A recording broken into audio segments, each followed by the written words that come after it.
Hitting like now, because we're late already to begin with. 6 minutes late. It's all Dun, perspective. dun, dun. Right. Yes. Hi, guys. Hello. Happy New Year, Stuart. Yay. And the first 100 people to hear this, Happy New Year. Mm-hmm. Only the first 100, though. The rest of you can all piss off. Well, I didn't say that, but he did. So, and he counts as half of us. So, yeah. 2/3. Anyway, guys, welcome back. It is time to talk a little bit late, but because of the holiday schedule, time to talk about episode 12. There is a Tide episode. It's review time. So, and do go back and watch our edited review if you'd like to see our condensed thoughts with all the beautiful graphics we released earlier today. And a few hundred of you came and watched that live, the premiere live, which is, if you guys don't know, we make a video, we upload it, and then there's a fun counter, and as you watch it, like the reveal, the release, like a cinema premiere. It's live to those the first watch, and then it's on demand. This is actually live, so you can talk to us in their chat, and we do encourage that, don't we, Stuart? We do. It's very, very helpful, which is a good segue for you to go share, and I can talk to them about super chatting and how they can participate in this awesome liveness that is us. There we go. All right. A good way, first of all, guys, 63 of you here, for 40 likes. Let's get those likes up. Hit that like if you haven't. Make that little gray thumbs up into an Andorian thumbs up. We'll make it blue. Another way, if you do want to get your voice heard, put it in the chat. Obviously, there's a great chat with we've got a really great community here with a lot of great people. So chat away in the chat. We pay attention to that when we can. We might miss a few things because it is quite busy sometimes, but we do mention a few things from there. But a great way to get our attention and to make sure that we read your comment or question on the air is sending a super chat. It's nice and colorful, shows up on a different screen for us, and shows that you want to support the channel. And just actually being here and hitting like, sharing this around, subscribing, that's all supporting the channel. So if you can't send super chats or support us financially, that's another great way to support and just be part of a great community, because we do have a lot of great people here. So another way you can help us out is by heading over to Patreon/Trekyards and donating on a monthly basis, or hitting that join button down by the subscribe button on YouTube here, because that's a monthly way that you can help us out, and lots of different benefits and bonuses from that as well. So check that out if you're able to, and that's a monthly thing, so you don't have to worry about super chatting if you want to support us monthly instead of having to super chat for each live. I mean, joining the channel is a great way, because you do get your name highlighted a different color. You get a little badge beside your name, shows us how long you've been a member, and it's just really cool to see. So if you can, please do. Don't forget to also check out the description of our videos. There's links to other stuff like Eagle Moss, and there's discount codes, and there's a Teespring store where you can get some Trekyards merch, a lot of cool stuff there. And if I do say so myself, we do have to add some more stuff. I think add some new merchandise soon this upcoming year, because it's about time to add some new stuff. So if you're able to check that out and maybe purchase something, that would be great. And if not, well, let's just go take a look at it and see if you like it, because your input's important to us as well. So gotta adjust my camera here, guys. Sorry. There we go. So yeah, like I said, if you can go get some Trekyards merch, that'd be awesome, because we got some cool merch, and we'll probably be making more new stuff in the new year, but it's worth checking out, and a lot of people have got them and really enjoy them. So yeah. And look, yeah, Happy New Year, like I said, everyone. And hopefully people will join in, because we are near the end. I know obviously the season finale tend to get a lot of extra boost, but I think this one deserves a lot of people here. So hopefully people will join. Obviously we're the hour early, although if you are used to watching us over the last few, then this is normal time. So hopefully you guys will. I want to see 300 people. I'll be honest. I really do. I really do. I just want to see 300 likes. So let's get there already, guys. Hit that like button. Yeah. We have 83 people watching, 55 likes. Pretty good, but we can get better than that. So this apple is good shit. Throws in $1 with a smiley face with some dollar signs. Thank you very much, Jill. Much appreciated. Good to see you, and love your name. It's a good one. It's pretty good for shit. And the way he delivers it is the real kicker. It's like, just point of fact. Yeah, absolutely. It's like one of us. It's like one of us saying it. Like if we get a conference for, oh goodness, what's a very like car manufacturing people, and they say, so what did you do? Oh, we release videos on about Star Trek on YouTube. And they're like, we're like, yeah, what? Like it sounds absurd, but it wouldn't be a thing to us. Yeah. Well, people ask me all the time, what do you do? And I'm like, well, have a YouTube channel. And they're like, really? It's like, yeah. But you're like 90. Fuck you. What do you talk about? Star Trek. No, but seriously, what do you do? Yeah. And it's like, oh, I'm Mandalorian. Oh, okay, that's all right then. I like Mandalorian. Yeah. So anyway, who? Yeah. All right. Well. But Stuart, I'm surprised I'm saying this, but I am unhappy that we only have one more episode of Discovery. I'm surprised you're saying that too. That's funny. But to be fair, I did say, even from like the 1 week after season 2 ended, this would be the best season. I said that right at the end. I was like, Somehow revisionist history is great, isn't it, guys? I've said that for a long time. With no evidence, I just had a feeling. But it's this has been a good 12 weeks. We had Lower Decks. There was no way we thought there was going to be, a season that would at least be as enjoyable as Lower Decks. No, let's not say as enjoyable, but, as gratifying to review and to watch. But I am thoroughly impressed by the team. I would like to know how many of the team are the same team from season 2. Hold that thought. Okay. Sylvia G, sexy Sylvia, is in the chat there. She says, Captain, do you want a coffee or a mocha? I think I'll take a coffee, please. Kind of late in the day, but it's fine. I don't want a mocha. So there you go. Sorry. And car shop is so early today. It's not early for our reviews on Friday. Well, it's not Friday. It's not early for a Discovery review. We usually start an hour early just because we've ended up talking a lot longer lately on these. So yeah, the last 4 I believe have been at this time. So yes, but I mean, what do you think, Stu? Is my general statement there of just like the pleasedness of this season in comparison to what we expected? It's a lot better than I anticipated for sure. But everybody says, well, season 3, that's when Star Trek gets good. Except Lower Decks and TOS. Well, I know, but going back and reviewing TNG, it's like TNG season 1 and 2 are not that bad when you go back and actually look at them for what they are. The averages are slower and they have more stickers. Yeah. But in hindsight, with the whole series stacked up behind it, you're like, yeah, those first 2 were shit, but they're not. It's interesting. So I'm glad. I don't know what team-wise they've done to replace the team, but I think is there fewer executive producers in the credits? I don't even know. I don't watch the credits. Or the title sequence. I'll watch it once. Yeah. Unless it changes color and flips upside down, then I watch it again. Which was still funny, if a bit silly. Yeah. Mm-hmm. So I don't know what they did with the team wise. If there's new writers, just new creatives, not changing midstream is a good idea generally. I'd love to hear like a percentage of the showrunner makes a massive difference. They control the entire function of the season, which obviously has made the biggest difference. But how many people did she bring aboard? Because she may not like some of the writers. And not to say you're fired, because as in if you don't come out season 3, you aren't assuming a job each year. Like you're re-brought on to a season of television. It's I got hired again for season 3 or 4 or 5, etc. Except add to under contract or whatever. Well, I think it's interesting you mentioned TNG. We look back at the earlier seasons and what we came out with was really they got their characters really early on, and you saw them try and be them in the middle of some weaker stories. Discovery is the opposite in that you look back at season 1 and they're not the same characters. Like they didn't have the characters, they didn't have the stories.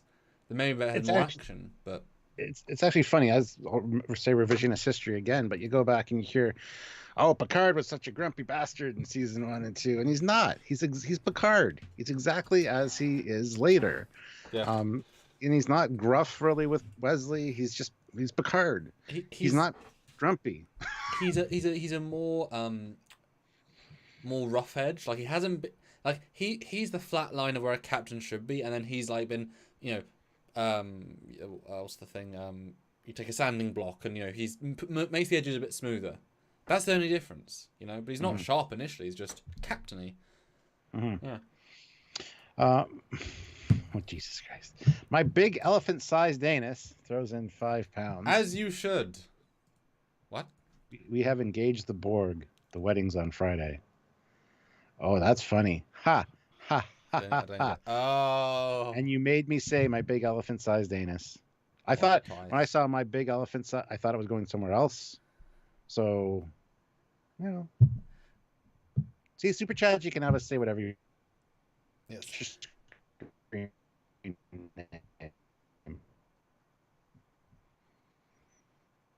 Yes. Oh dear. Oh dear. Yeah. And people saying, yeah, the TNG Season 1 pilot is definitely... Am I back now? I hate when it... Yes. Yes, the pilot's definitely one of the weakest things of all of TNG, but that's okay. And people also doing a poll as to when... How long do you think next episode is going to be? Because this one was definitely shorter, although I didn't feel it. I was quite impressed, actually. How long do you think the next one's going to be?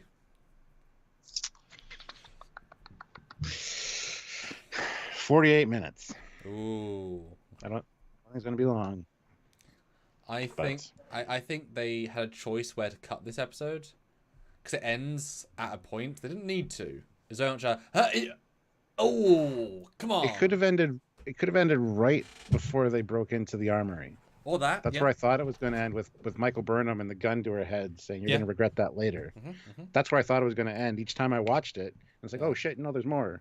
Not much, but more. Yeah.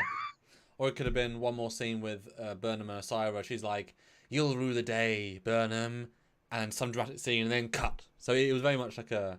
I think they stopped it here to give us a lot of time. I think next week's going to be like 58. It's going to be a long, long one. Because also think of how they did the season 2 finale. They had like a 5-minute epilogue, so I hope there'll be an epilogue as well. And the main story is now wrapped up, at least for this season. It's obviously a 2-season arc, and then we're gonna go into leading into the next season, which I am real excited about. Yeah. James Bruin. Hi, James. Actually, before we do that though, my big elephant-sized anus says I don't super chat often, but I get the same reaction every time I do. Okay, there you go. But he loves you, Mr. Anus. He really loves the anus when being presented to him on a computer screen. That's true. Don't check my search history. James Bruin, 5 pounds. Osira just gives me the Wicked Witch of the West vibes from Wizard of Oz. Absolutely, 100% yes. And I think subconsciously that's just the thing I'm always thinking of when I see her. She doesn't seem threatening, and I don't know what it is with her. She just is not a good villain.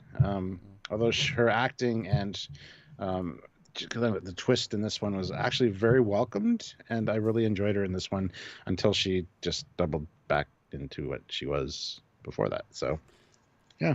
Yeah, I think it's more a case of she doesn't have very much menace, but she does diplomacy and nuance when she's not having to do that. Yeah, when it's not just mustache twirling, she was great.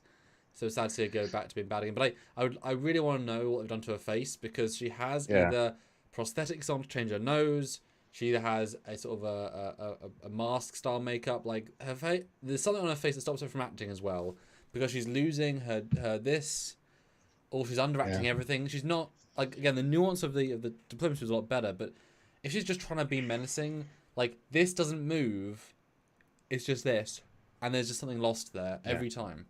But, yeah. Yeah. I'll get you and your little tardigrade too. Captain Chili Beana, $5. Thank you, Cap. Happy New Year's, boys. Yes. I haven't caught a live in a few weeks and certainly missed you guys. Well, we've missed you too, Chili Beana. Good to see you. And yes, Happy New Year to all of you out there watching. Yes. 170 of you with 75 likes. Excellent. And as you can tell, we're vamping a little bit to let you guys come in, because I'd love to get 200. But let's do the poll, as we always do, in the chat now. Everyone, so jump on your keyboard right now, or your phone, tablet, pad thing. Did you like this episode? Did you dislike it? Or did you meh? So like, dislike, meh.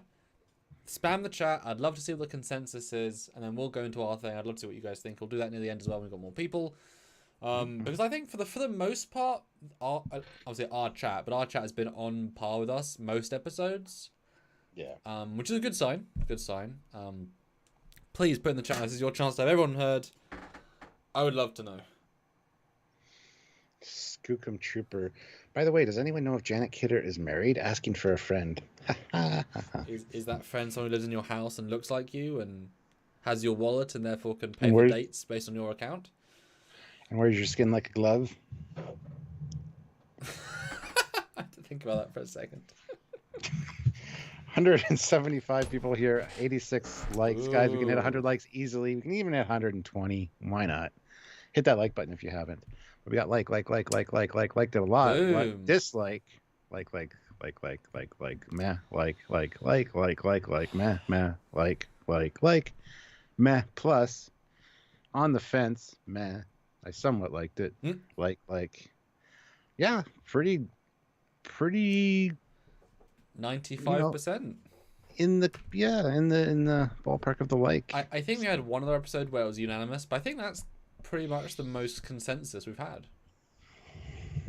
I think. Possibly. So Stuart, yes, as one of the 175 people on this live stream right now, and I haven't asked you, what do you think? Do you like, dislike, or meh? But you know what? Because you're a special guy, I've known you a couple of months. Give us a more detailed breakdown than like, dislike, meh. I'll give you that one, Stuart.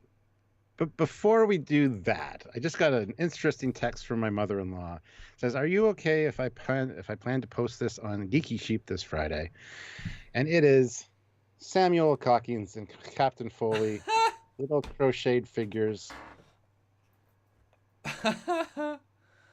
So guys, if you're on Facebook, go look up the Geeky Sheep. It's my mother-in-law. She crochets these awesome sci-fi pop. When's mine the post? When do I get mine? That's a good question. Yes. When do I get mine is the question first. I think I'll have to get a set pair of two. So I have to send you some. Yes, that's great. That's good.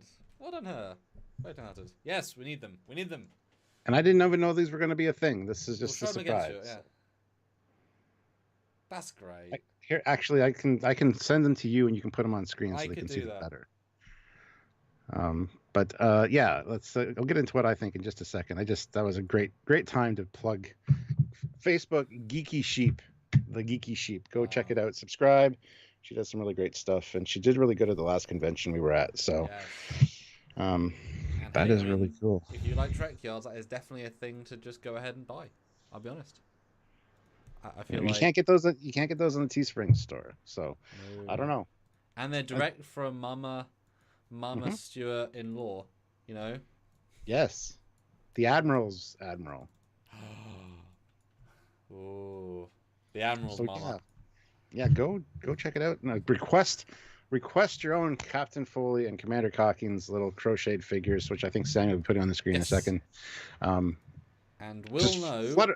Flood her inbox with Trekyards, yes. And we'll know that if we accidentally get back pain or face pain or, in your case, moustache pain, then our fans have managed to voodoo us quite successfully.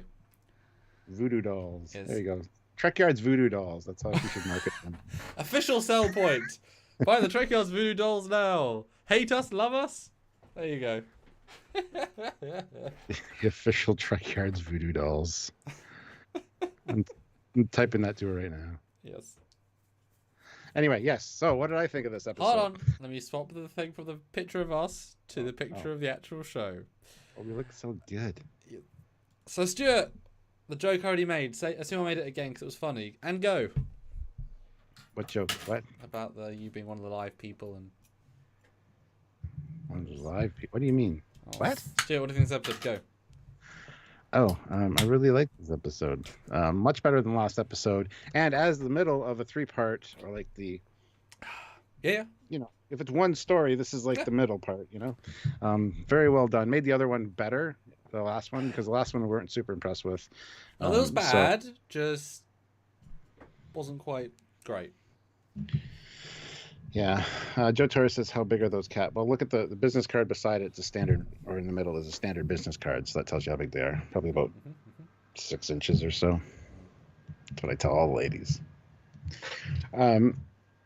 where was I going? Oh yes, better episode than last week, and I definitely have to see obviously all three parts to kind of have an overall feel of it. But very action packed. It felt longer than it was, which was good. Yes. Yep. Had some excellent dialogue, some great acting from Stamets and Burnham even, and definitely Vance and Osiris. Some really great dialogue and stuff that was kind of unexpected and out of left field. So a real nice twist. Yeah. Until it kind of turned back. Plus, the new scientist guy, we got a new character, which is great. So some interesting things going on for sure, and some pretty good special effects, I think. There was some neat stuff in this one, especially the airlock or the fire suppression thing with the girl floating. Kind of neat. But we have issues with the fire suppression thing, but, whatever. So overall, much better than last week, and I'm looking forward to talking about it because... yeah, it's actually something exciting. Now, people are going to mention, obviously, and I'm surprised this hasn't been mentioned already. If it has in the chat, is the whole Die Hard in space thing, which at first glance, that's what you think. But at the same time, when you really look at it, that was a very minimal part of it. And it was so obvious. I'm just glad she didn't have to walk through like glass or, little mini target shells. Yeah. Or actually just walking on that floor, the floor is probably bad enough, to be fair. It's not a smooth floor, just saying. And I mean, if you break down in terms of minutes, she's not really in it very much. And it's unfortunate because you can't really but parallel one person against a crew that's taken over the thing you're in and you're going around it. You're going to get Die Hard parallels either, anyway. But to be fair, there wasn't big shootouts. There wasn't, grabbing their bigger rifle and then shooting it and then running across with a it was as bare bones Die Hard because that's just what we're obviously going to think of it as. And there's obviously little homages as well, but I think for the most part it was a very small part of the episode and didn't overshadow at all. But the fact that you got both Die Hard and a TNG talkie in the same episode is quite it's quite funny, really, and surprising to say the least. Overall, very excited about this one compared to last week for sure. And I didn't initially see the next time on. Went and looked that up on YouTube, and the next one, we have to, unfortunately. But it looks definitely action packed and quite interesting, and it'll be fun to talk about that on Wednesday. But as a whole, I don't know. I think they could have just ended this with the whole. You're going to regret doing that because really the armory part, I don't have to just trying to set up a sense of something to look forward to. Oh yeah, at the absolutely. end, instead of just being bleak. But that's what a cliffhanger's for, is be like dun dun dun. So I think just the gun to her head would have been better. But I don't know. I think it's still we're skipping literally to the end moment there. No, I think it's a fair cliffhanger because it gives you that. It makes you think. Oh yeah, I know about sphere data. It makes you think you're smart for remembering. Oh, I know what this is, even though you say it. No, it gives you the ability to, because we wouldn't have guessed that otherwise. It's an abstract concept. So to give us that, give us all these things to talk about. I'm sure a lot of these shows nowadays, and especially the sci-fi that have these fan bases, are semi being built around the fact that you can actually add these moments that they know the online community is going to talk about, grab hold of, and debate, which then gets you more press, etc. So that feels like very much we'll end on the thing that'll get people talking, because now you've got all these little people that can chat about it, etc. Yeah. Well, should we just get into it then? I mean, you can ask what I think. Oh, I thought you just talked about what you think. Sorry, go ahead. What do you think, Samuel? I liked it. Pleasant surprise. I watched it again, and it's very much. It's not like it's the best episode ever, right? But because it's unusually complex for the show, and it's so surprising. It's a better first watch, I think, because you're really swept away with what could happen, and it feels like a 55-minute easily, but it's not like it's the best thing ever. But it is very. What it tries to do, it actually does rather well, and it's got very few flaws. And the fact they didn't include any of the. I said it wouldn't include any of the, the planet, the lithium planet. Yeah. You didn't need that. It shouldn't have had that, and it didn't. It had some really solid moments, and as we've said a few times, Vance is just stealing the show. not in a way that like Pike was like we all enjoy Pike more, therefore we say ha. But every time you cut back to Vance, you're like, I want to see more of him. And they are giving us him every single week because he's a functional part of every story. Because of course he is. He's the head of Starfleet. But that's exactly how it should be. Like I said that really early on when we start getting Starfleet stuff. Like we need that community feel, that sense of orders, that sense of A to B to C, rather than Discovery effing off for 2 weeks and come back. It's like, oh look, there's Vance. So I really appreciate the way they're using him. It's weirdly smart for this show, for the season 1 and season 2 thing. And so yeah, I mean, if this is, as we've said so many times, if this has been season 1, the whole Trek community would be totally different. You know, you'd have a lot of people that didn't like it because of the idea of the season, but not for the lack of quality of the season. You know, and there's so much like good Federation-y stuff here. Even the Emerald Chain stuff. You know, they weren't killing people. They every single opportunity the Emerald Chain had, except right at the end, it was we're not going to hurt them, we're not going to kill them. You know, it's all about, you know, they're very conscious of everything, which I liked. You know, it was very it didn't feel like this duplicitous, scummy plan. She was being absolutely straight. There might be motivation, you know, 10 years down the line, 5 years down the line, but today this is all real, and it really had that meat because of that. So yeah, galaxy changing stuff. Yeah, I find that a lot of the people online that are like, "Oh, Discovery's not Star Trek, it's Fox," are the ones that were like doing that since season 1, and not really paying attention, because it is coming more in line with, you know, what we've expected and what we wanted. Visually, it's still kind of off, but now that they're 930 years in the future, it's fine. It's not distracting anymore. Exactly. Yes. Exactly. Well, and in fact, I would be absolutely fine to say, without any sort of phaser to my head, that those scenes with Osira and Vance were just TNG scenes on a level of TNG. I'm not even going to mince those words. Mm-hmm. They were good TNG scenes. That could have easily been Picard and, let's say, Gowron, right? Picard and Ducat. Hey, there we go. But you know what I mean? Like, I have no qualms. Yeah. They're absolute TNG quality of a good TNG standard. So well done them. But yes, Stuart, let's get started with what was seen in the next time on, or at least the release scene. Kind of annoys me because, like, it would have been a nice reveal to have. But yes, they're doing a fake shootout, which semi-works. I mean, at least it takes out the question we had of like how they get away with sporing with the other ship.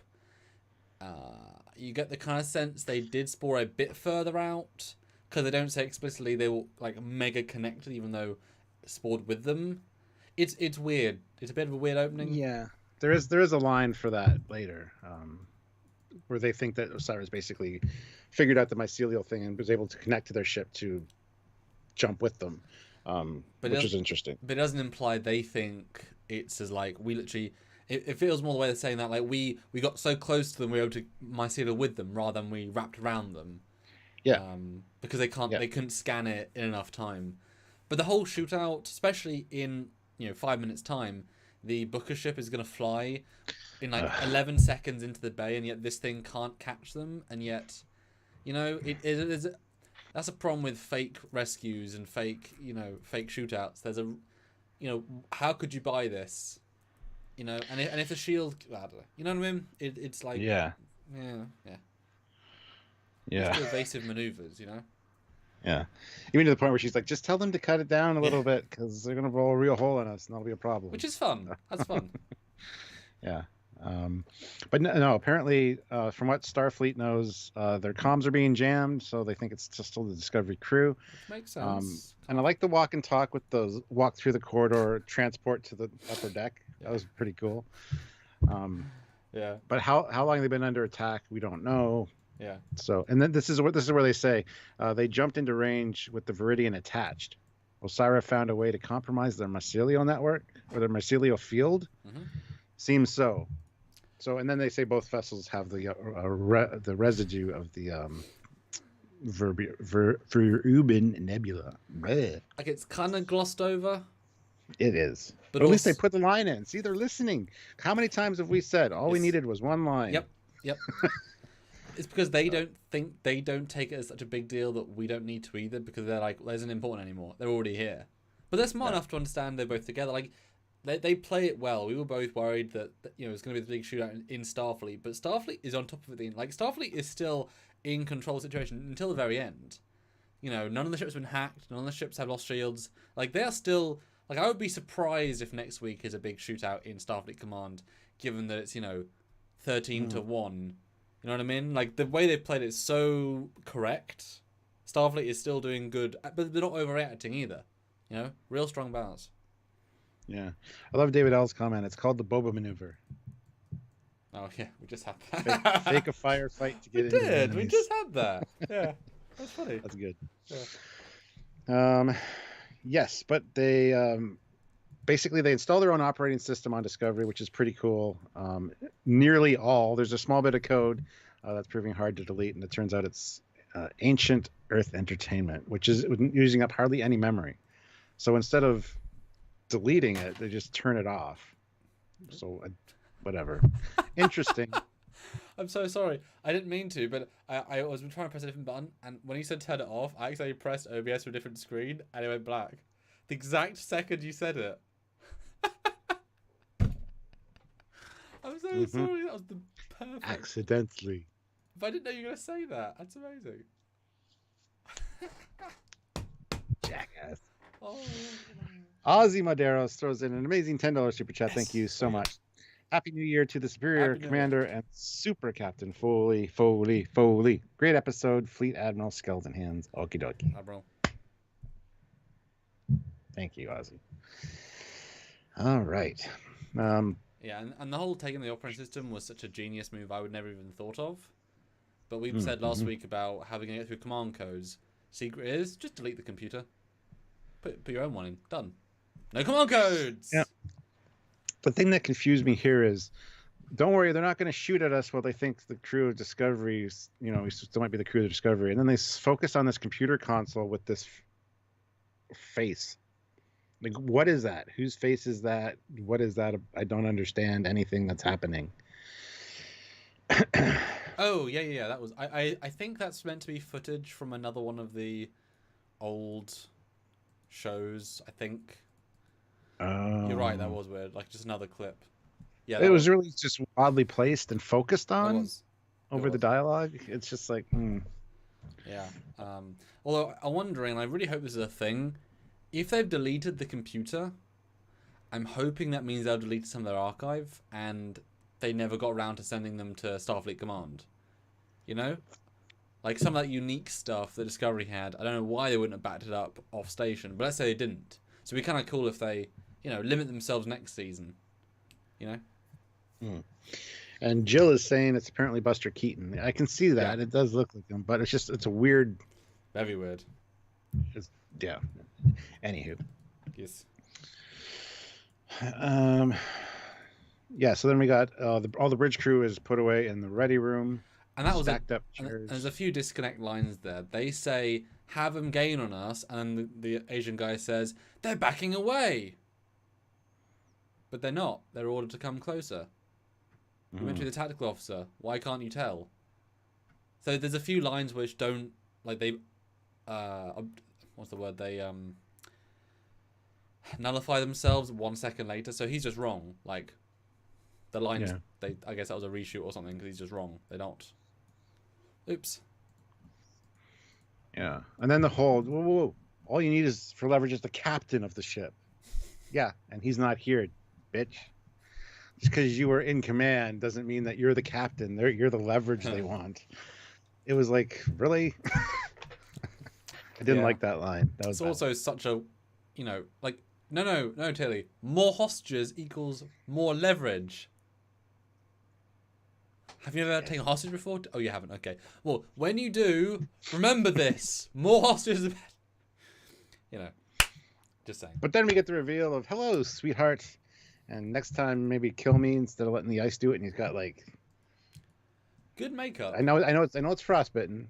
I know it's the point, but it just looked like he stuck his hand in a pile of shit. Anyway, I like the makeup, but it was real subtle. I mean, as in like it wasn't enough of him because they on the last time on they say you won't survive the night, and then she gives him a pack, which is not enough to help him survive a night. He has no ship and no resources and nowhere to go. him losing part of a hand is not enough. You know what I mean? Yeah. Doesn't really work, but it's fine. He's yeah, he's back. Yeah. I love how he's like, what's that? You were in command? Oh, you've done a bang up job. We took the ship in 12 minutes. Anybody else might have been 10 minutes. Good job. It's kind of nice. Mwah. Mwah. That's a beautiful line, because it's true. And even Osiris says later, like, it was so easy, I thought it was a trap. That's amazing dialogue. Whoa. Because, as I said to you, Stuart, shitty Tilly Captain, yes.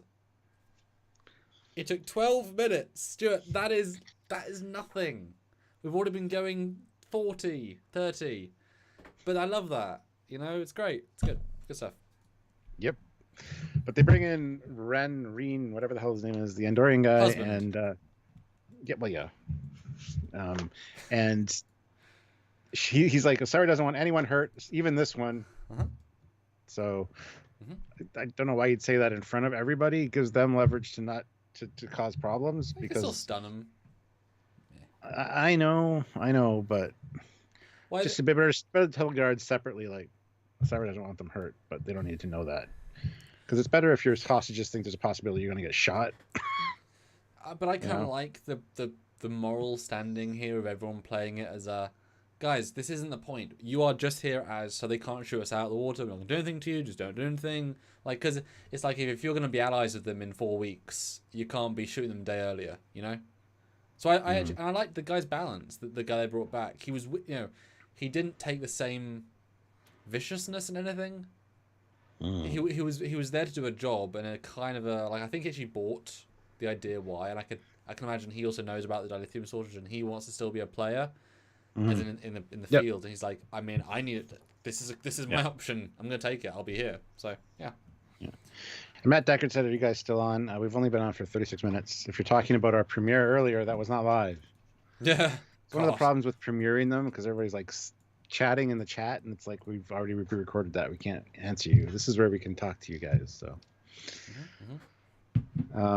but here we get the transwarp corridor thing with it's full of wreckage and debris, which is good. We finally get an answer for why it's 50-50 shot or whatever.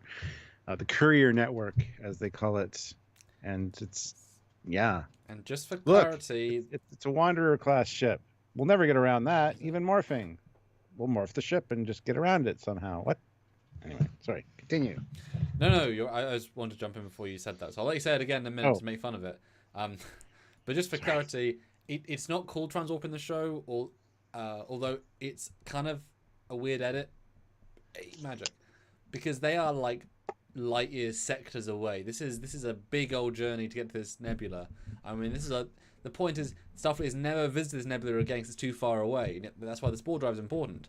And yet they managed to do this FTL drive there in under 4 minutes, under 5 minutes, because remember, Osira got there instantly, and they're minutes behind us. They only took minutes to get there, so space is easy to travel. Now, I guess it's a little bit of a hard route, but it's very, very doable. Like, very, very doable. And it's but not for a bigger ship, you'd think. Like, Discovery would have problems, but then Osiris' ship apparently did it, right? Yeah. Like, I understand Book's making it because it can reconfigure. It's small, maneuverable. I mean, I'd be fine with just having massive amounts of shields or fire weapons, because the Borg sphere does fire phasers and transwarp, so just destroy the wreckage as you go if you've got a big enough ship. I can see either way. What they need to do is like small little jumps through it and grab shit with tractor beams to pull out. Ooh, nice. Like that. Like, there's got to be a way to do it, right? But I think it's clearly meant to be transwarp. They call it a courier network, but that's their name for it. You don't call an FGL tunnel the courier network. So it's clearly transwarp, just tunnels, and the wreckage is clearly courier network branded UPS. The FedEx one's over there. It's got less garbage in it. That's purple and it shimmers, yeah. And clearly some of this debris is Discovery era ships broken apart. But it's a good effect, a bit visually noisy. And there's, like you said, there's this massive disconnect of, we can't do this thing. Oh, look, we did it. Moving on. It's like, why bother saying it?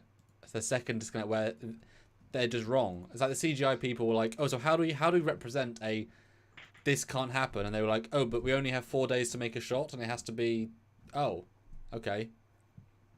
I just would have removed that line of dialogue. It's like saying shields down to 5%, and then having the rest of the battle. It's like no, you're dead then. Sorry. Well, we need the story of the Great Trans Warp Wars. Oh. Like Yes. what? Why? How much of the corridor is filled with this crap? What happened? Like, there's got to be some kind of story there. Let's see here. Tom Casey throws in $5. Always love your reviews. Been super busy. Well, it's good to see you, Tom. Welcome Thank back. you very much. Glad you enjoy the reviews. And Matt Deckard throws in $2. Thank you. Beam the bridge crew into space. Well, then they're very useless leverage. Yes. Want some ice That's cubes mean. for your drink? That's mean. I mean, Want some ice cubes for a drink? Here, sign my arm assist. I've heard Andorians are both amazing opera singers, and their flesh makes great flavored ice cubes. Ooh. Captain Chili Bean at $5. Trek Culture said debris in Transwarp Corridor was due to the Gorn messing up subspace, but I hadn't connected the two in my mind. Thoughts? Well, that's speculation on their part. There was one line about them messing with subspace, but it was talking about wormholes, because she said she came through a wormhole. Book says, well, you sure you should be messing with that? The Gorn just wiped out a whole section of subspace by doing that, essentially. So my assumption was they were experimenting with new, faster than FTL drives. And they also say, I believe, 3 sectors. So it's like they effed up that corner. Oh dear. Yep. So unless they happen to go through, but unless I see very unlikely this happens in the space in between. So Trek Culture. Check your facts. Check with Trekyards before you say anything stupid. But I do look forward to dissecting this and seeing how many of these assets are just reused Discovery assets. Because, I mean, clear there's one to sell, I think, but it's this one. It's just like, that's just like one of the classic ones. Because they do also say it's Federation-y stuff, so I'm wondering why it's all Federation. So it would have been great if it was clearly the Borg cube and Borg stuff. Yeah. Whatever, why not? Well, it's clearly the Federation wreckage because it's a blue corridor. If it was a green corridor, it'd be a Borg wreckage. Yeah. But the whole, we can't get around that. Shield to 20%. Oh, we got around it. Reconfigure into like a snake thing and kind of go over it. It's like, so you got around it, even though there's no getting around it. So good job. And you didn't, you just went through it. It's just a disconnect with the CGI people they just didn't read the script basically, or they just didn't have time to make a good shot. But it's a nice effect though. I wish they said transwarp though, would have been kind of nice. But it's too easy. It's literally as easy as possible. You know, I mean they're still the heroes, so they had to make it. But don't set up this planet is massively far away, too far away. Because now, Stuart, we just had Discovery and they subjected Paul. But I'm sure a Cyrus ship can just transwarp back there. Like, okay, it might be the other side of the quadrant, but that's fine. It's weird. Yeah. Danny Shields, €5. Likely that after the burn, those corridors were being used and fought over by everyone. Sure. That's cool. I still want to find out what happened though, to make them all not usable. You know.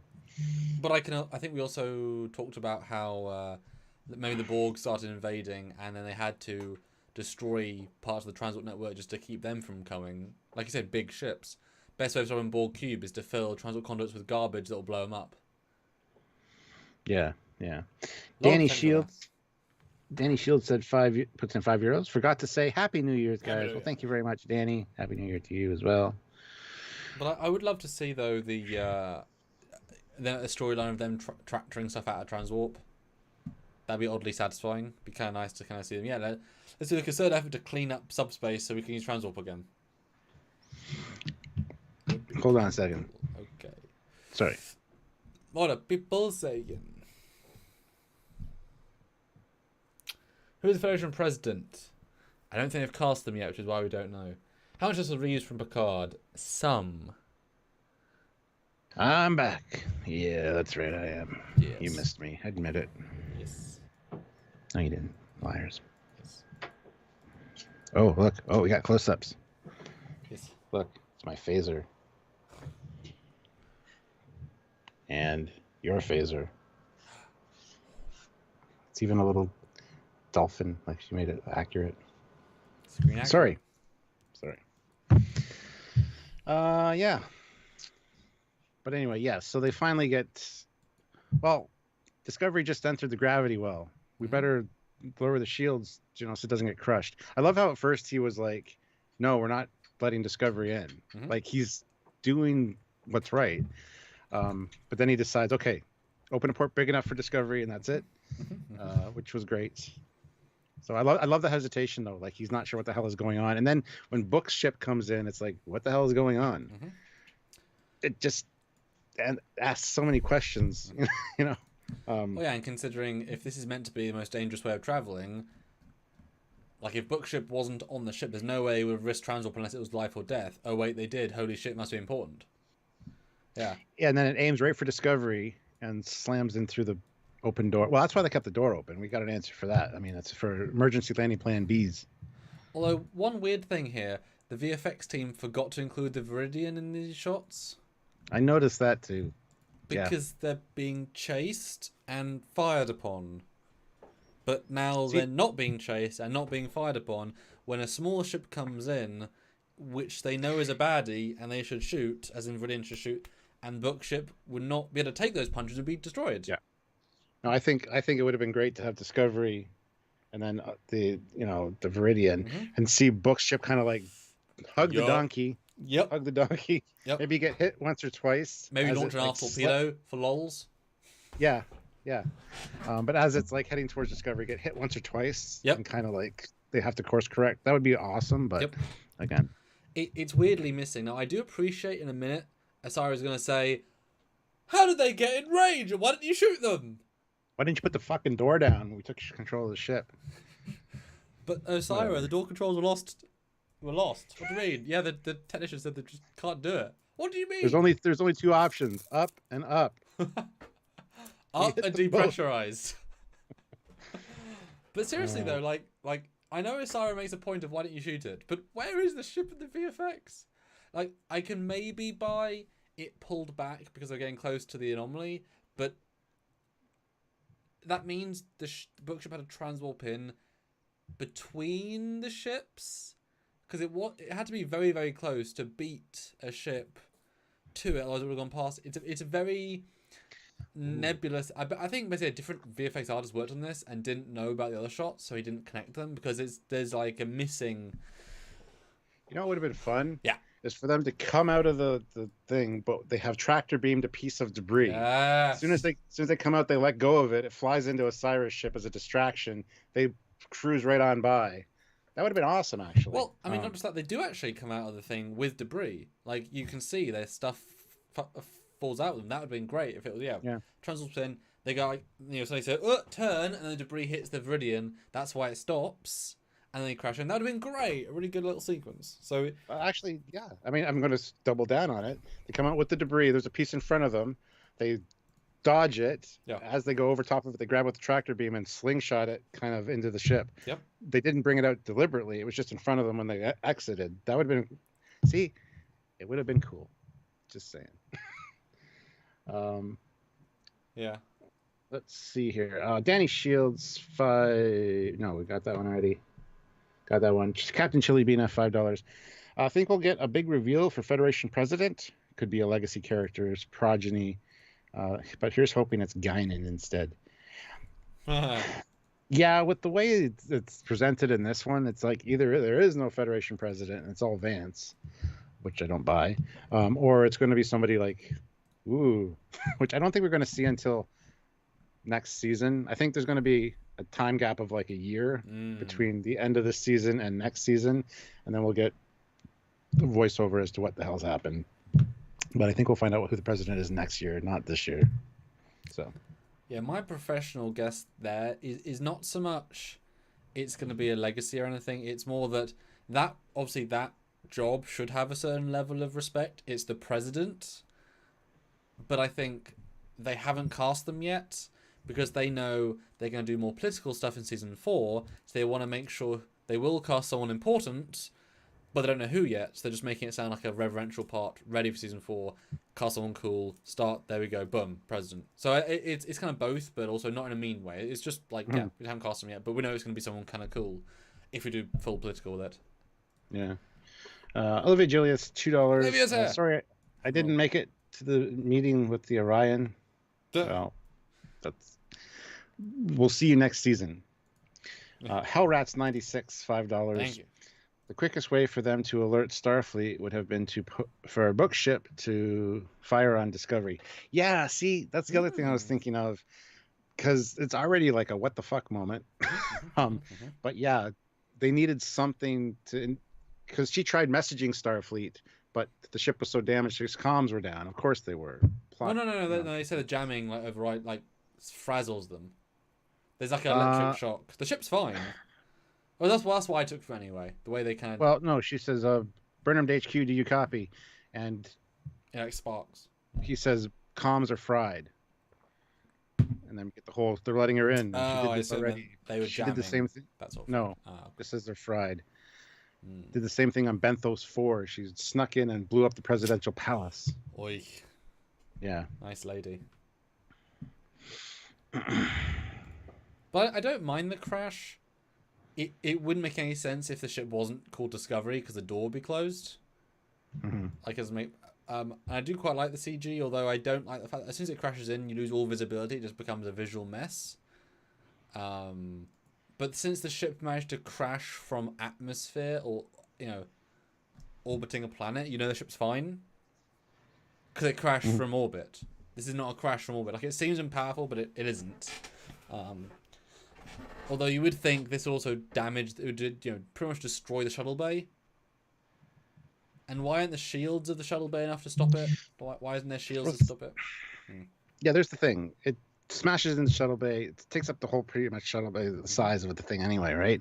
And later we're putting Discovery people on shuttles, and then as shuttle is approaching, so you got 70 people, because you're not the bridge crew, 70 people on one shuttle, launched from Discovery, because they do say it's from Discovery, with the shuttle bay on fire. Fucked. Yeah.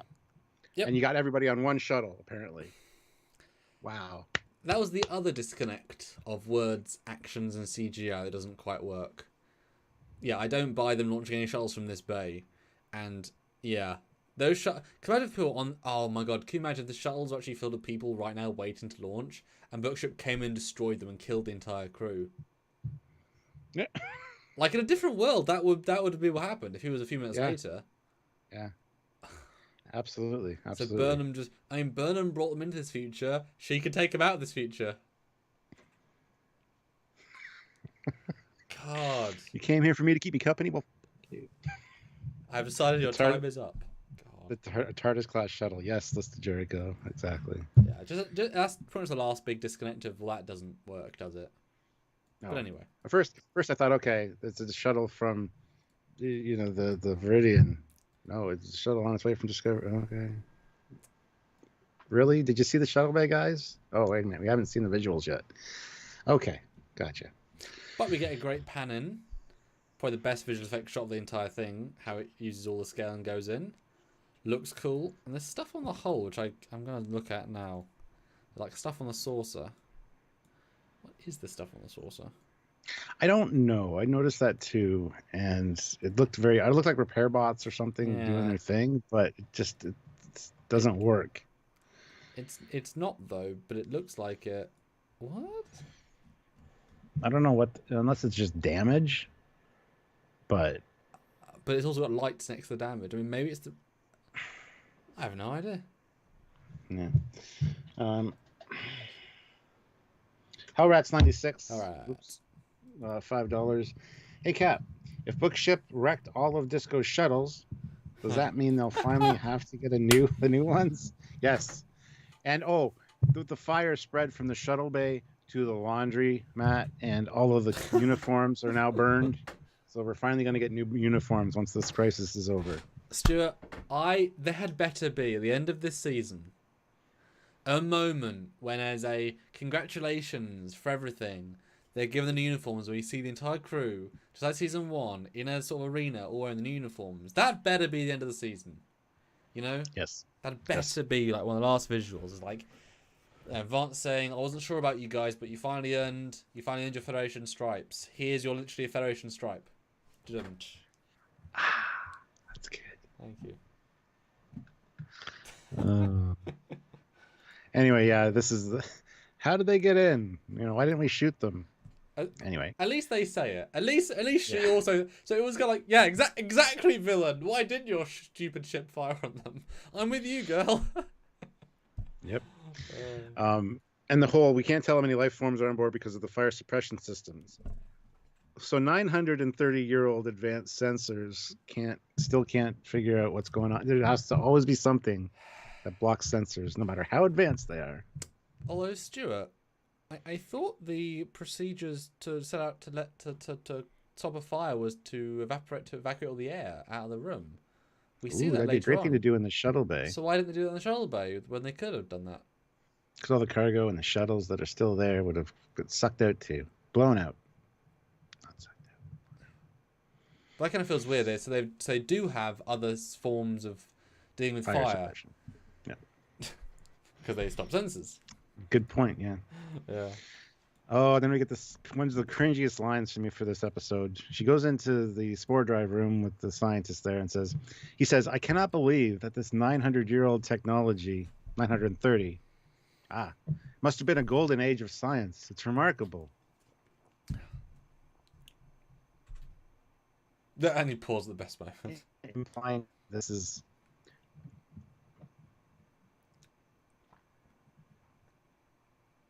Where did I pause? Silly line. What was I saying? Go again.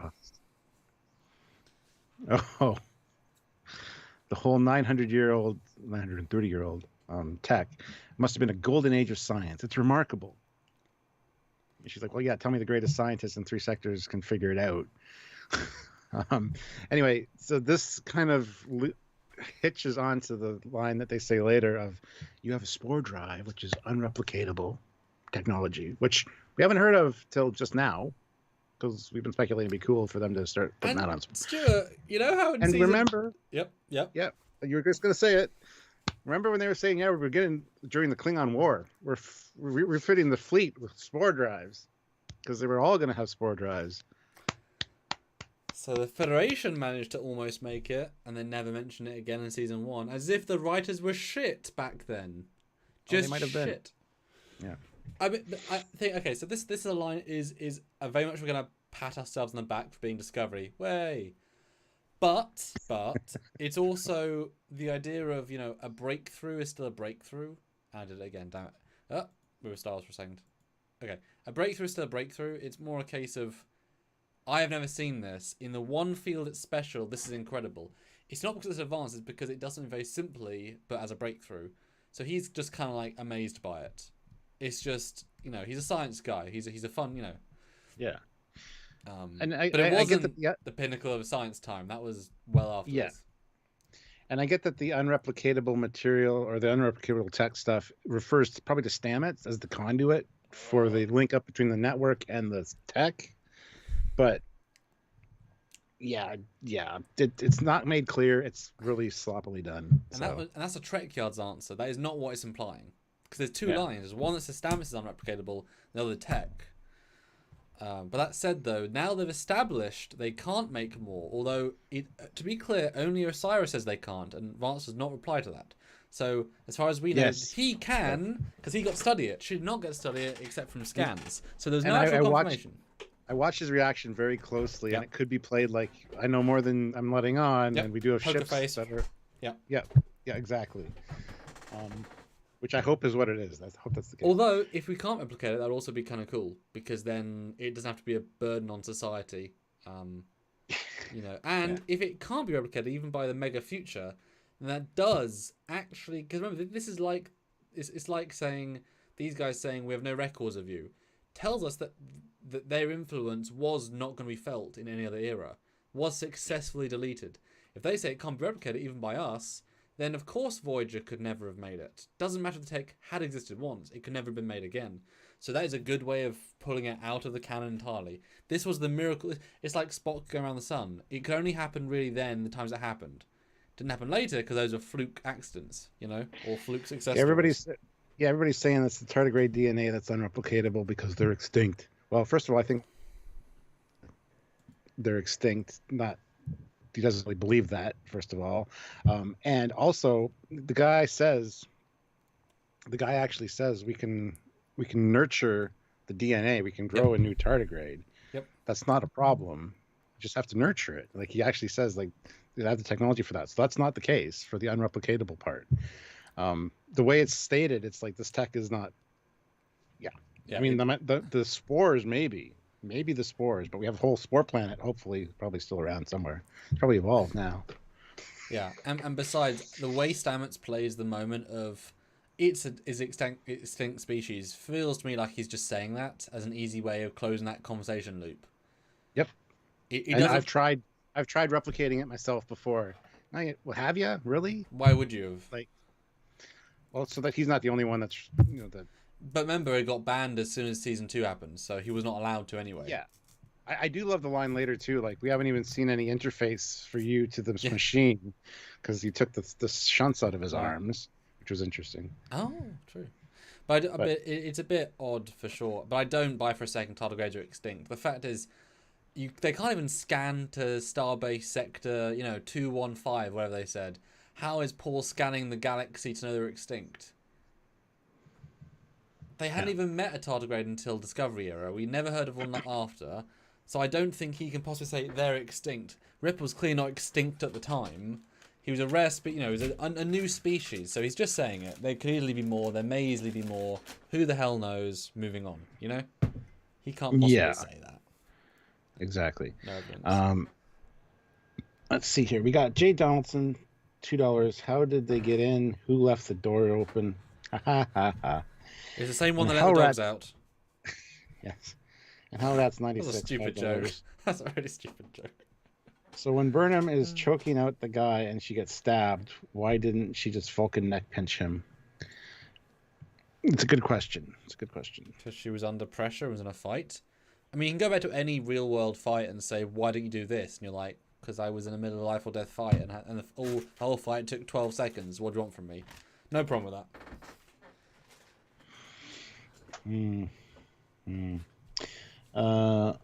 Jarzia, $5. Yes, Mr. Stamets.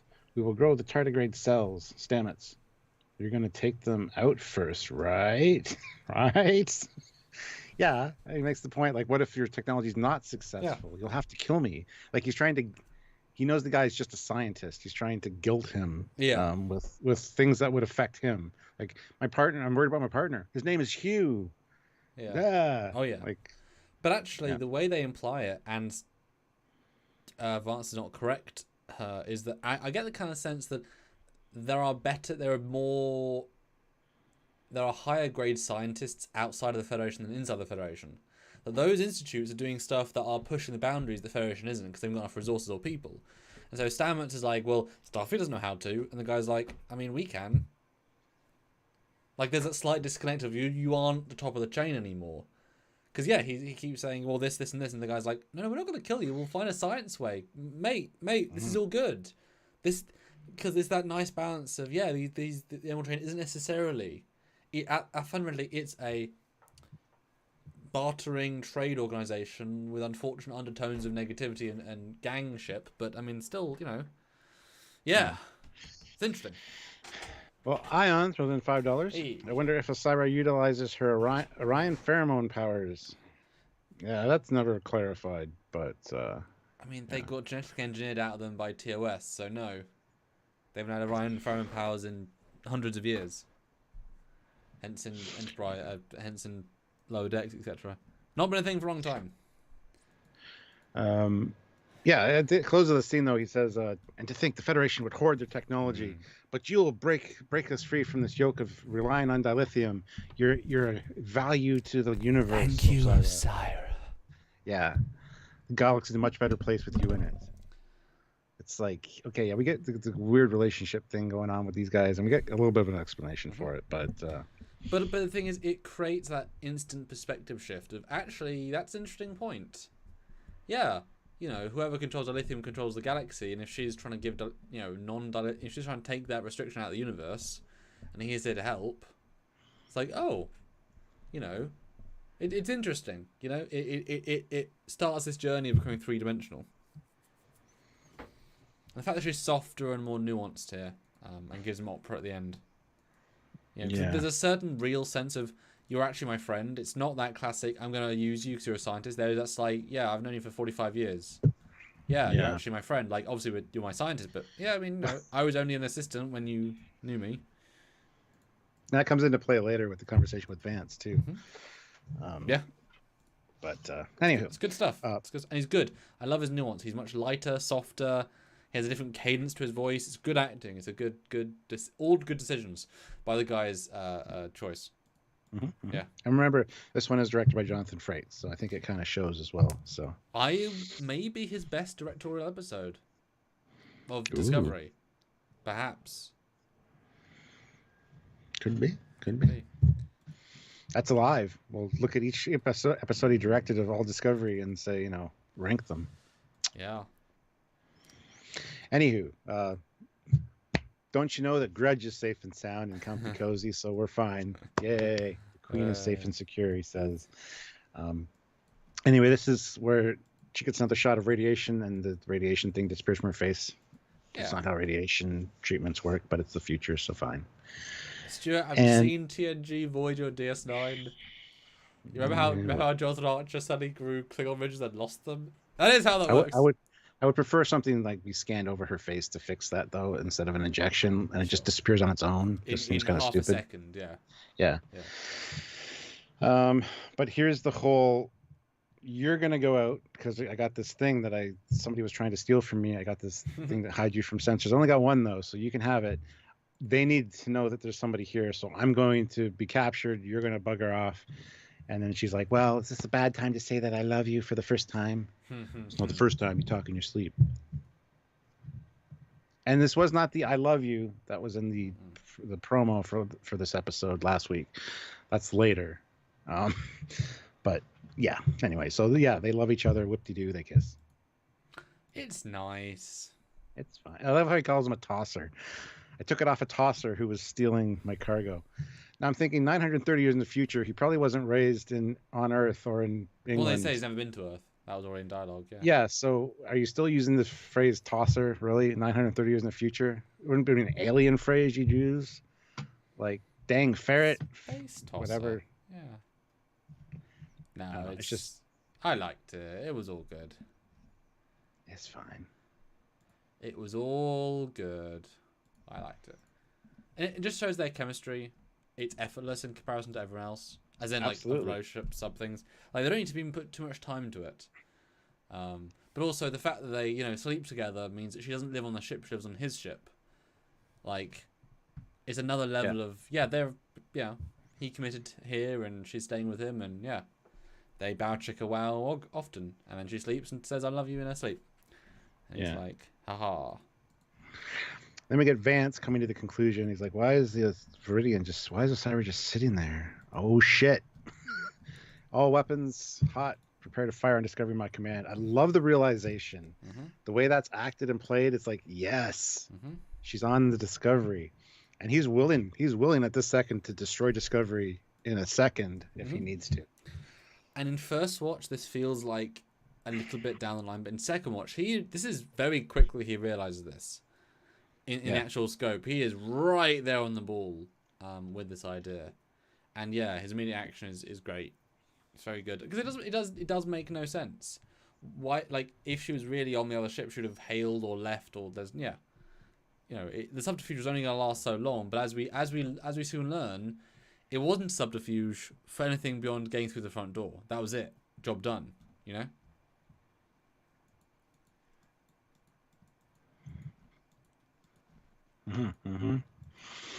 Let's see. Gareth Rooney, €5. Thank you. I'm wondering where they got months of fake life signs to jam the sensors when they never stepped onto the ship before and wiped the ship systems.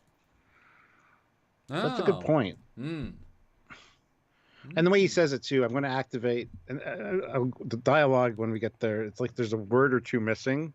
The way it's edited, it's really weird. I'm going to activate. It'll look like 6 months of what? It's really weird dialogue. But yeah, good point. Because I was fine with it. It should have been hundreds, but if they just did a refit, you can imagine there's massive amounts of crew. Exactly. But that's what I thought. Yeah. But you're right. They deleted the computer, so there are no sensor records of the ship. Well, they make a point of saying that they replaced their operating system with their own. Is there a way you can hack into it?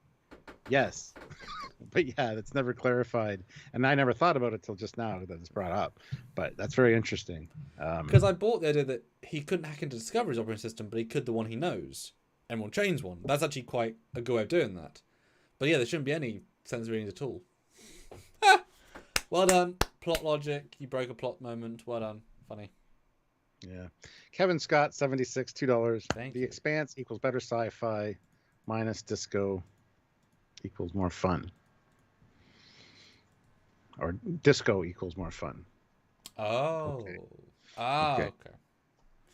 Well, Kevin, about lower decks equals more fun. Soul Turney says tosser is the same as wanker or jerk off. Fellow, you guys are a bit sensitive.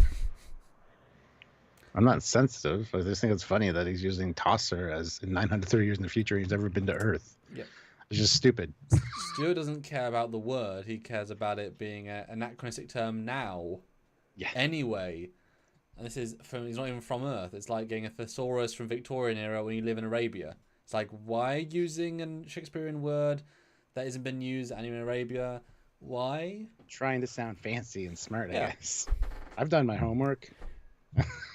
Yeah, I don't give a shit about the word. And- If you'll listen to me, Yeah. you know that.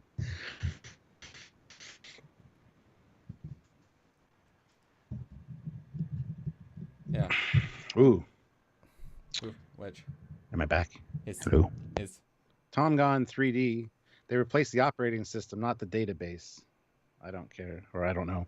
Yeah, I would totally buy that too, because to delete all information.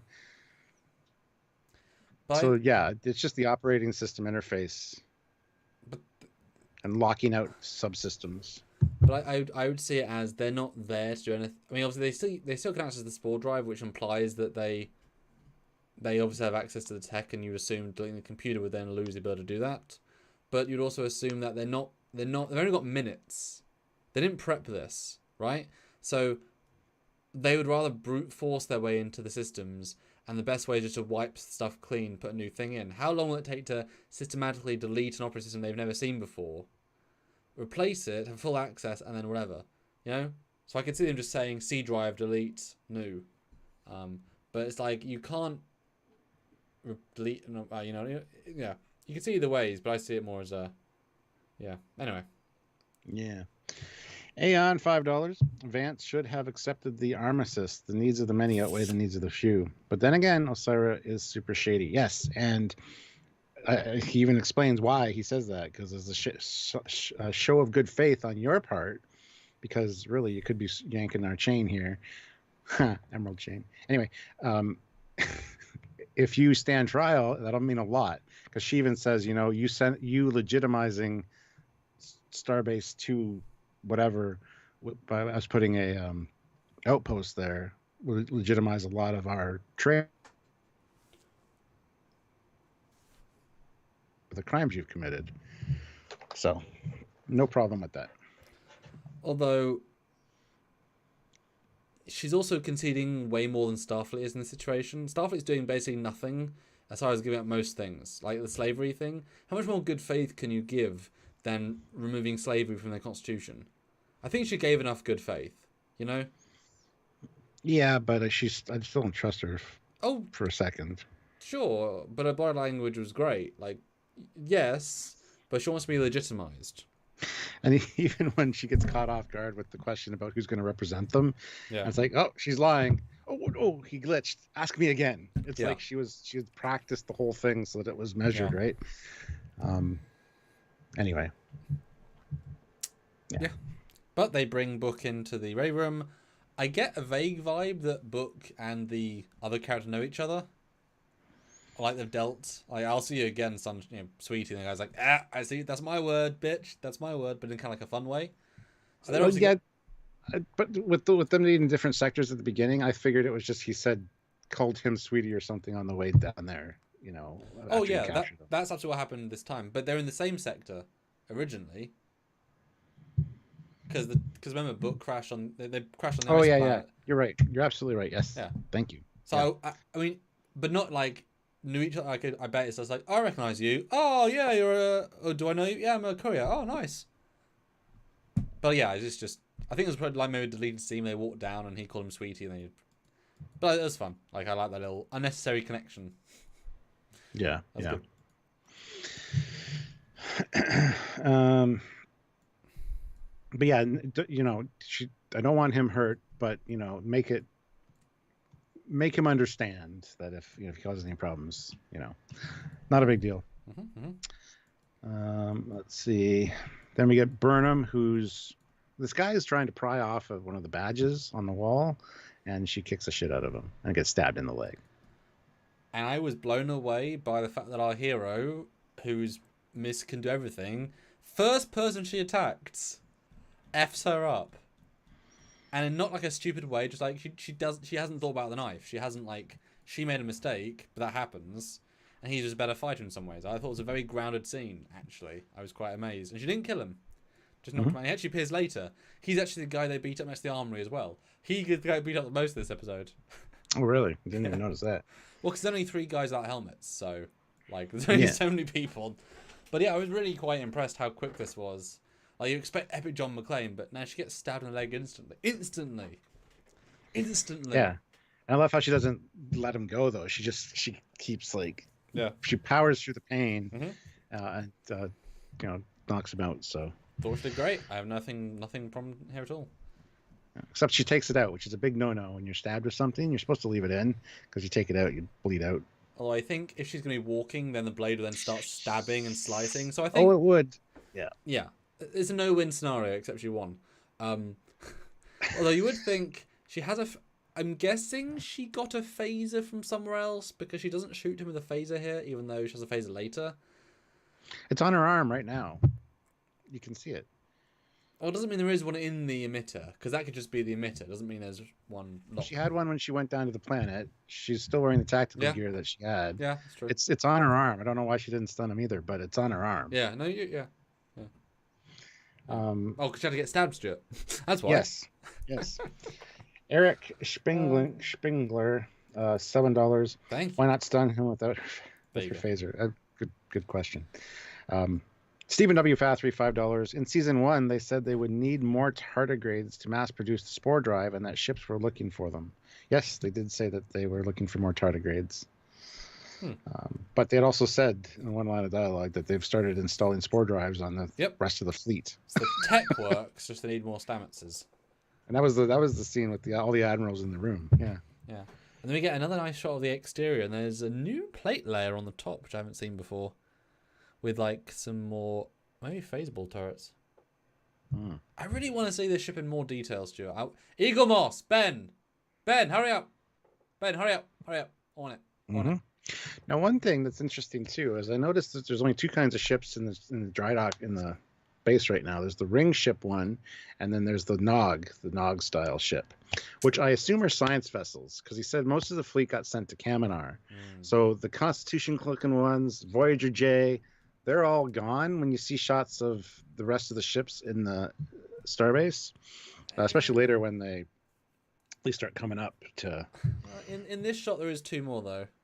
I did think that, but in this shot, you can see at the top middle, there's the Enterprise-looking one, and next to it on the left, there's the 4 nacelle with the... but there is you're right, there is no Voyager J, but there's 4 classes here. But I'm just saying, there's not as much variety here as there was before. Yes. And we know that a lot of the fleet has been sent to Kaminar. So those are the more battleships. These are more science vessels, would be my guess. That's why they're still here. Sure. You know, don't send a science vessel into a battle. Although since they only have so many ships. And this is the USS Song? Yeah, I don't know. 725084. But I like this. I liked how they moved, though. I'll give them credit. The way they kind of... something about the movement was quite... Well, it felt advanced. Good for them. Kaylee Anderson throws in £5. Thank you very much, Kaylee. I noticed that the dots at the end had gold, blue, and red accent lights. Is that new, or do you think they have unique personalities going forward? Interesting. I noticed that too. I assume they were always all blue, and the one that had gold was the Zora, like the sphere data. But who knows? That's something we'll need to see more of them because we've only seen them at distance, really. So yeah, I could see them very much like as a way of helping the audience, like having a couple be gold, just to kind of imply those are our hero ones. yeah, We'll see. We were gonna do a possible episode on them, but I recommended no. Let's wait till next week. So they're gonna get a pride place next week. So yes. let's pause for a minute. Yeah. What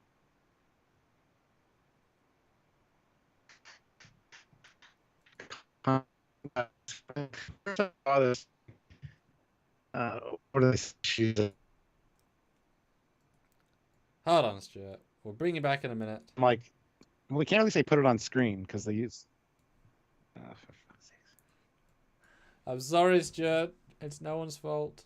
I hate that because I'm talking and I don't even know that I'm gone, I which pisses me off. I know. I'm sorry. Anyway, yeah, he says that there's a message from Discovery. He's like, Osira? Yes, sir. And at the time, first time watching this, I'm like, well, you can't really say put it on screen because it's a hologram. Put her through. Yeah. I love it. So anyway, yeah, she apologizes for the subterfuge, but she needed to get in here to talk to them, and she's not giving the rest of the crew back. She's putting all the crew on shuttles and from the damaged shuttle bay On fire. and Last bit of they're fire. fine. But I'm keeping the bridge crew because I need leverage. You understand that, of course. And he's like, yeah, okay, whatever. But yeah, just I don't know. There's a lot bothers me about this, the whole shuttle thing and the shuttle bay and. And it is, it is worth noting they've done much better this week and this season. So we're noticing the more silly things because they stand out more. Yes. If they constantly did things, it'd be annoying. Yeah, because then Willis says shuttle is on its way from Discovery. Have security and medical intercept them. Would have been nice if they'd said, and sir, I'm detecting Booker's ship in several pieces on the hangar bay. And so I was like, yeah, that was weird. Yeah. But anyway. But this is where the episode goes interesting. Oh, yeah. I love how he's like, and prepare the ready room. I guess we might be having a visitor. Get Will Wheaton out of there. Like, it was just prepare the ready room. It's like, okay. I mean, get fruit for the table because they do that. Is that like, Oh. I don't know. It just seems like a weird line.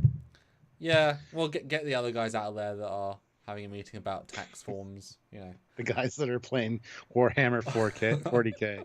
Get them off no. need the table. Warhammer 437K is the future.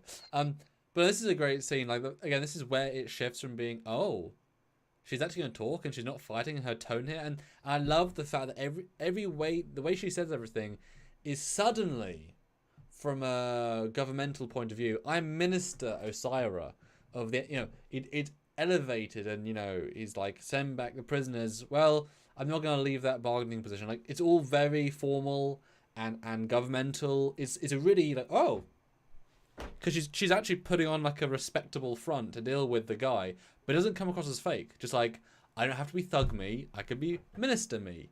And it's like, ooh. And I love Vance because he's just like, ready to kill you. Oh, you want to talk?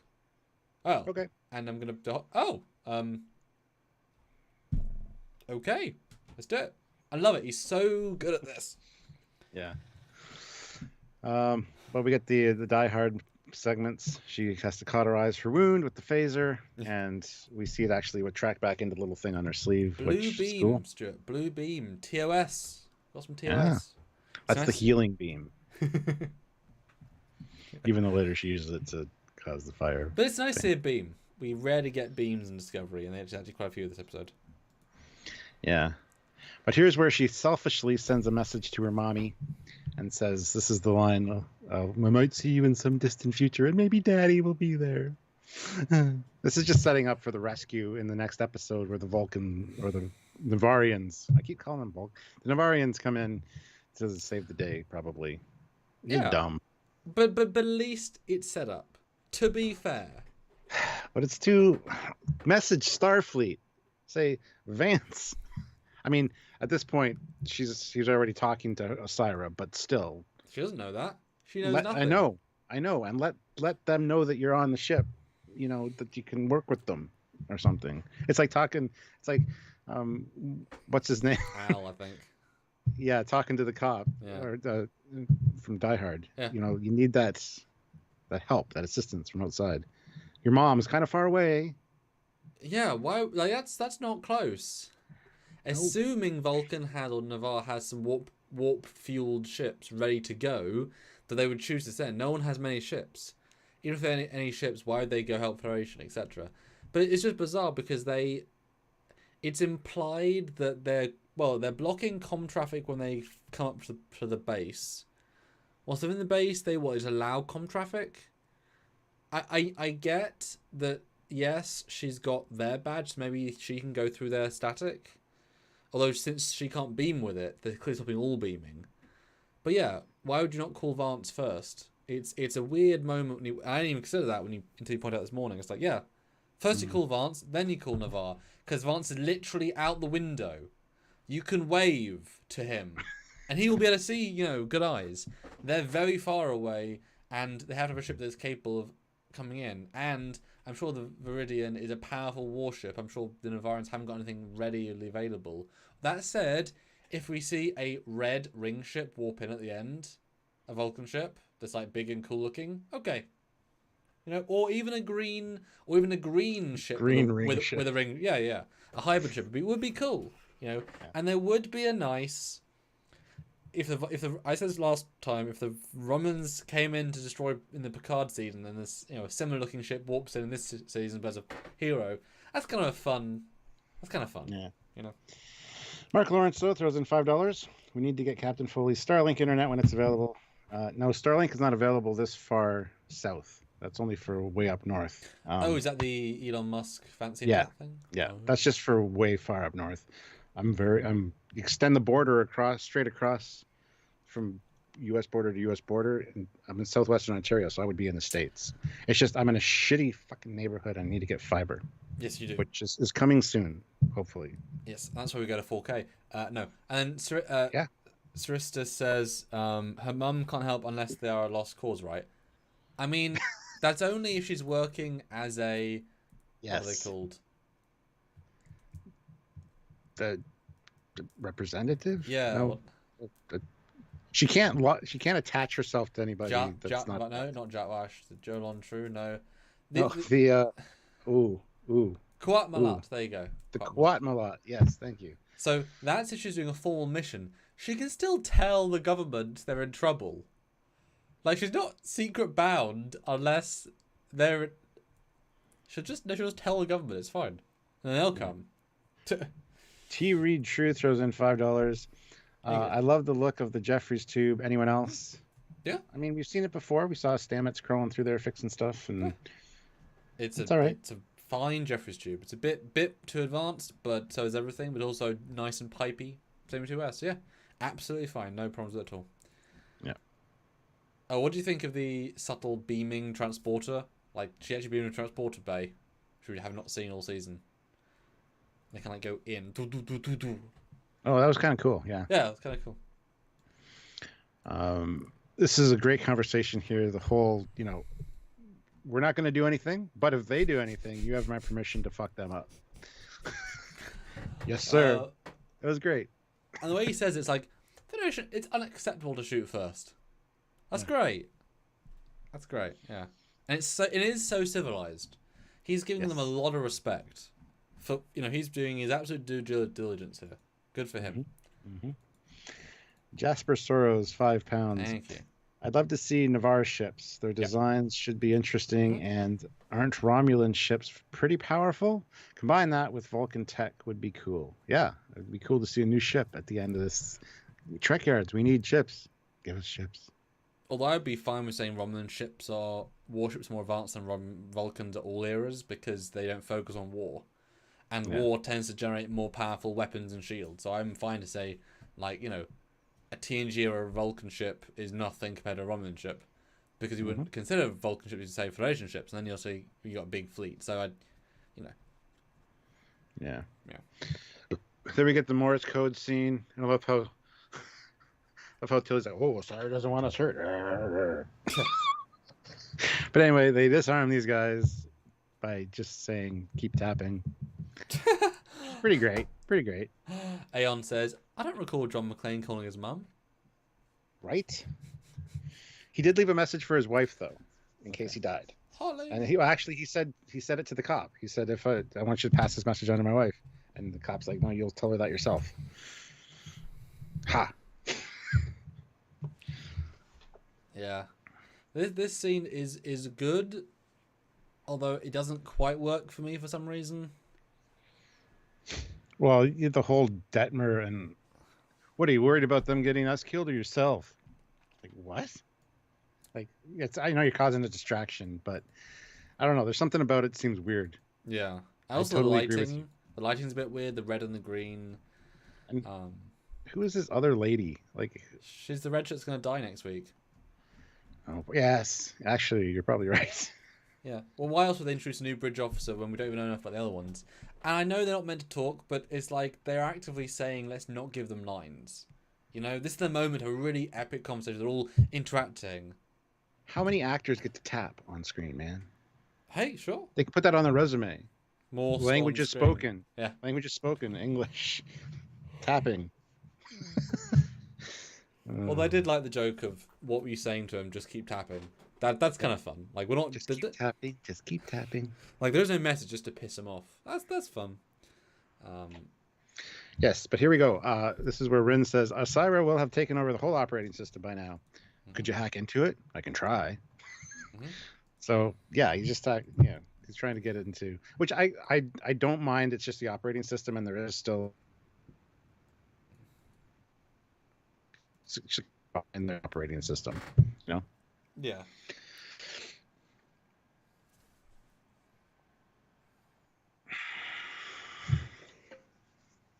Yeah, this is why I don't walk around prison with guns. Yeah. Yeah, exactly. Yeah, this is where everybody finds out that Adira is down on the planet, back on the planet in the nebula. I really, I went in with this episode assuming we were going to get a lot more bridge crew time. We didn't, but they had enough of a zone, a vibe. But everything else is so strong. I didn't need more of them, even though you would think as writer to give them more. It's a weird balance, you know. I got what I needed. It's actually more than I needed, even. But Stuart, we just hit 300 people watching, which is phenomenal. Thank you so much. 194. Ooh. Yeah. But the likes are only 194. Yeah. They're not even half of the people watching. Well, yes, they are. They're above half. I'm an idiot. I want to get to 250. I think 250 is half of 300 because that's the way I think, because I'm an optimist. For less than the price of a cup of coffee, we can help give Stuart math lessons. He's a wonderful man with a lot to offer the world, but maths is not one of his things. That's very true. For $5 and a like, we can help Stuart learn the most important thing. You can send a captain to school. Yeah. Every $5 or pounds or euros or whatever. Cents. And if we reach enough to help him do his course, he will learn how to convert numbers into other numbers, and he'll work out what $5 is in other numbers. Oh, yeah. This is funny. This is good. Yeah. I should be crying or something in the background right now. But is it worth us doing the poll again? Because we've got over double the amount of people. Yes, by all means, do that. So, guys, as we did last time, we want to know your exacting thoughts on this week's episode. In the chat right now, all 304 of you put a like, dislike, or meh. Last time we did that, the overriding feeling was like, but be honest now, and obviously we've had now a long debate. Put in the chat right now, like, dislike, meh. Let's see what everyone thinks. I've got more people. Do it. Yes. And while you're doing that, I'm going to read Jasper Soros' £5 super chat, so thank you. Wouldn't it be cool for them to find a race with spore-based tech? Like they found the spore world. Not spore jump, but spore-based tech. Like everything's spore-based. That's interesting. That would be kind of cool. Like the crystals and wood people. Yes. I mean, I would like a story where they go back to the mycelial planet and there's now a civilization there, and they're like, oh shit. Ooh. You know, because that'd be kind of cool. Because we completely ignored that. Meh plus, meh, like. I feel there's some same people commenting, like the meh Oh, plus. yeah. Oh, they're allowed to. Dislike. Oh, there's a dislike. Like. Big like, meh. Like. Like Spike? Lots of likes. A few meh, and like very few dislikes. Oh, and we got 50 more likes since we were talking about likes. 240, Stuart. We can hit 250, which is half of 300 in my world. So 10 more likes to get to half of 300. Oh my god. Oy. Shut up. But yeah, mostly like again, just some mez. But now starts the best set of scenes in the whole episode by an absolute mile. Yeah. I love how it starts out. What's with the hollow? He's just basically a lie detector. A red light bothered people, so we put a face on it. That's great. Even when dealing with allies, we use them. I don't know if I thoroughly believe that. He probably said that just to make her feel like she wasn't being picked on. I bought that. Yeah. It's just, if there's nowhere to hide, then nothing. And I love that his name is Eli, which we found out earlier. But Eli, and he's a lie detector. That's funny. Sorry. And just the guy just wants to chill about everything. It's like, his name's Eli. What? Yeah, it's good. It's all good. A human face. Is that a problem? I'll deal with it. Yeah. I'll get over it, she says. It's good. It makes sense. This is very good. These scenes understand what's going on here. And she gives her spiel. And I love how each line, and proven to be true, makes Vance let down his guard a bit. And it's visible. It's absolutely visible in the guy's performance. Going from being, well, you got hostages, let them go. They're fine. Tell them the truth. Oh, well, okay. I want an alliance. Oh. It's really, really, really good. Well, yeah, here's the point, too, where she says, there might be a few bruised egos. Bruised egos? Yeah, well, it was so easy to take over the ship that at first I thought it was a trap. It's like, that's great. Then I realized Saru wasn't on board. Did you send him to Kaminar? That was great, because it's like, yeah, she has no proof that he was in the nebula. She suspected as much, which we commented on during our last review for the last episode.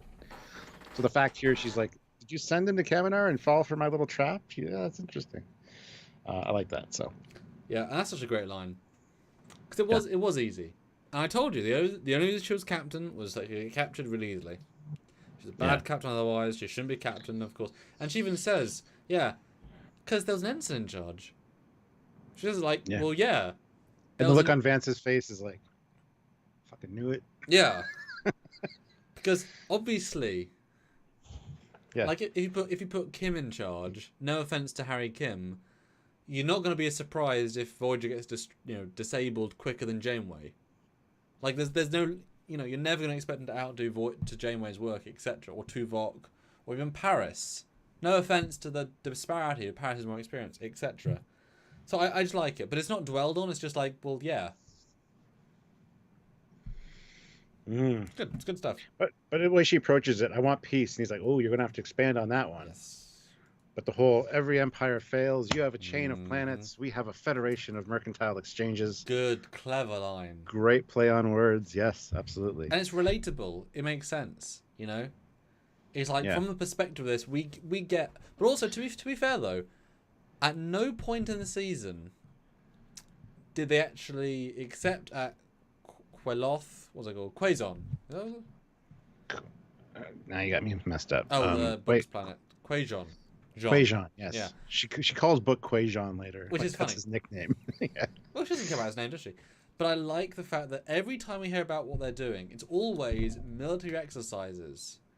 Yes. They're not there bombing people. They're not there attacking planets. It's very clear that they are sort of making their presence known, and we can't necessarily make our presence known that much back. So she's only set up as like a menace, not a villainous force, per se. So the balance here of saying, we are mercantiles, we are traders. Okay, yes, we got some dodgy stuff as well, but we are traders. We're the owners of dilithium. We are allowing people to go places and do things. We're useful. And the reason we want this peace is because we're running out of dilithium. You know that. And you have a spore drive that you cannot replicate. which comes out of nowhere because we didn't know that. Um, anyway, but she has the most well-funded scientific organizations in the known galaxy. There is a deal to be made here. It's Oh, yeah, it's so well done, and the acting is like, yeah. so props to her. Like she hasn't had a chance to really act yet in Discovery. This scene really made her shine, in my opinion. And So, I'll be absolutely honest, and especially when you come back, I'll be honest. I really hope she's a season 4 character now. I really hope she's a season 4 character now. I can't imagine they're just gonna kill her off next week. She's not that sort of character anymore. I absolutely want her to escape, and then they have negotiations with the Chain in season 4, because this is a multi-season get the galaxy back arc, and that's effing brilliant. You know? well, I even love Vance here because he's obviously suspicious. He's like, well, Yeah. you already have Discovery under your control, Yep. so why do you need us? And she's like, well, because the Federation, despite its failures, Yep. is still a symbol of hope. As much as we've tried, we haven't had such privilege. So if we combine the best parts of what we are, Yeah. and it's great. It's like, is she just buying time so that she can get the spore drive working for herself, or is she 100% legit trying to later about because he brings up slavery as a sticky point, and she As even you says, should. I've spent a lot of time and political influence to get it on the books that we want that abolished, and there's a lot of backing for it. And Eli says she's telling the truth, and he's like, okay, well, Yeah. So I love that. I love the subtle nature of this whole thing. She's got this planned out. Which makes sense. I mean, we did say that last week. It felt really abrupt that she's going to the Staff headquarters in half a minute of having control of the ship. But her plan is to negotiate. But she knew she couldn't even. They didn't think of her as an equal, which she isn't. But she could be, And so just to get on the board took a move, Yeah. And this was the move. It's the face-to-face. Now, it is weird, though, that earlier in the season, they said talks between us and them have broken down. Clearly wasn't Osira talking to anybody important then. Like, that doesn't really connect as much anymore. Although, I guess they didn't know. They didn't know about the spore drive yet. That's what changed it. That's what brought them back to the table. The spore drive. Yeah. Actually. Yeah. But yeah, and the thing is, you get her point. Everything she's saying, you understand. And okay. Let's make a deal here, Yeah. Yeah, it's really interesting. Aeon, though, puts in $20, so thank you so Ooh. much. Amazing. Wishing Trekyards and community a happy new year. Looking forward to another year of your channel's awesome content. Well, thank you so much. As long as you guys are here to support it. And speaking of New Year's, we're going to have a Drunkyards New Year's stream where we just talk about the Christmas holidays, what we got, what you guys did. We're going to just hang out, and that'll be coming up sometime. So Yes. save your money for that if you want to get us plastered, because we didn't have a chance to do it over the holidays. So Yes. Bramley Organics throws in £5. Cool name. Replicate the verb, not using a replicator. They cannot copy a working version of the spore drive due to Paul's DNA, ergo they cannot replicate it. Well, then they should have said you cannot replicate your pilot or your spore. Your organic component. Yeah. Yes. Your navigator. A spore drive you can't replicate. That's Is not. No. And yes, we never assumed replicate isn't using a replicator. Same with the DNA with Stamets. We know it's not replicator based. Yes. And even the scientist says it's easy. We can nurture that DNA. We can bring, we have the technology to viably do that. So that's not the problem. We get what you're saying, but they specifically have 2 scenes talking about it differently. If it was 1 scene, you could fine, it's just Stamets, but it's not. It's 2 scenes, Yes. And she may just be summarizing, but she knows Stamets is the one that's controlling it. They've already worked that out, So, I mean, okay, it's up to debate, but anyway. Oi Governor puts in £2. Oi! And says, Vance, it all sounds great, but who's in charge? Not you. Well, he's given the power to bring this to the president and to and so it's fine. Yeah, I mean, he can't sign off on it, but he goes to the president and says, "Hey, this is and I, as head of Starfleet, who is currently your entire security force, I think this is a good idea. What do you think? But the fact that he says later on is very impressive. Clearly, Yes. they came with a real proposal. There isn't. They just got another one and just copy and pasted. Yeah. Would it be great, Stuart? If this is Lower Decks, would it be great if? Am I back? Yes, I'm back. All right, cool. Would it be great, Stuart, if there was a joke here where he said, "Is this the Kittimer Accords?" but scrolled out and the Orion Syndicate? Like that would be so funny. Yeah. These are very familiar accords. Well, we're inspired. Daniel Howes says live streams help me de-stress, so thanks. Oh. Well, thank you, Daniel. We're glad to hear that. Usually I stress people out, but hey, if we can help you de-stress, that's awesome. Well, Stuart, you know what would be less stressful with your math problem and problem with math? What? We have 300 people watching and 250 likes.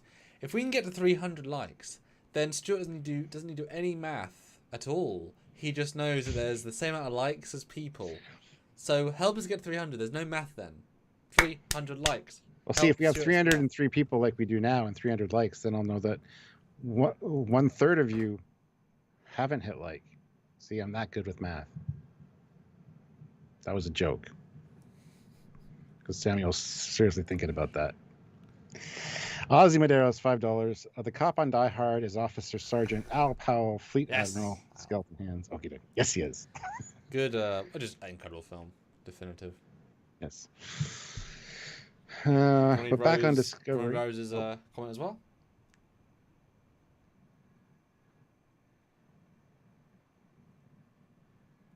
And yes. Sorry, what was that? Rose what? Rose Kirby, do you want to read that comment?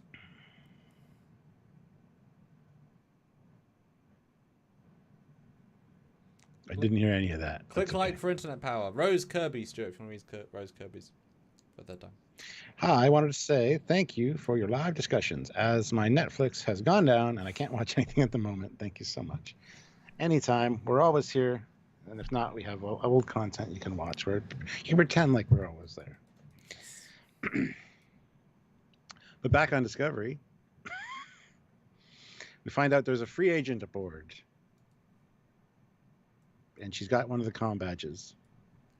So I love the display that swivels with the captain's chair. The holographic thing in front of the captain's chair is really cool. Well, I mean, it is just the guy's combat. It's just the guy's badge. I know, but it's effective. effective. I like that. Yeah. So he messages her and tells her that he's coming for her. Why would you warn her? I understand you kind of want to be on top of things and make you worried, but don't tell her that you're sending people after her. It seems dumb. It's filmic. That's a conceit of many things. I know, but I'm not going to give him shit for that. I think I can justify that myself. Huh. So the archive of files you sent only goes up to this scene. Maybe just because it's corrupted. I think it might be corrupted on my end. Let's see if I can use 7-zip. Really? Let me see. Yeah, see if you just didn't send the rest. Well, I didn't get a confirmation that it's sent through, so... Yeah, they're pooier these days. I think more people are using them. Okay, the 7-zip version ends with this scene as well. Okay. Did you send more than this scene? Yeah, probably zip them all together, same as always. What's the size of that file? 0.97 gig. Under a gig. That's what I got too. Shit. Do you want to package up everything beyond this scene? Yeah. Okay. Yeah, anyway. turning. We're trying to fix it. Okay, let me. Well, I'll be doing that. So you gotta entertain the people. Okay, wait. I don't know that. Let me bring up my version of the episode and see what the next thing actually is. Next scene. Oh yeah, but I actually quite liked though the simplicity of Oh no, wait. The next scene is the next scene is the dude talking to Stamets, scientist and Stamets scene. So yeah, we need to get the robot restraining belt off Stamets.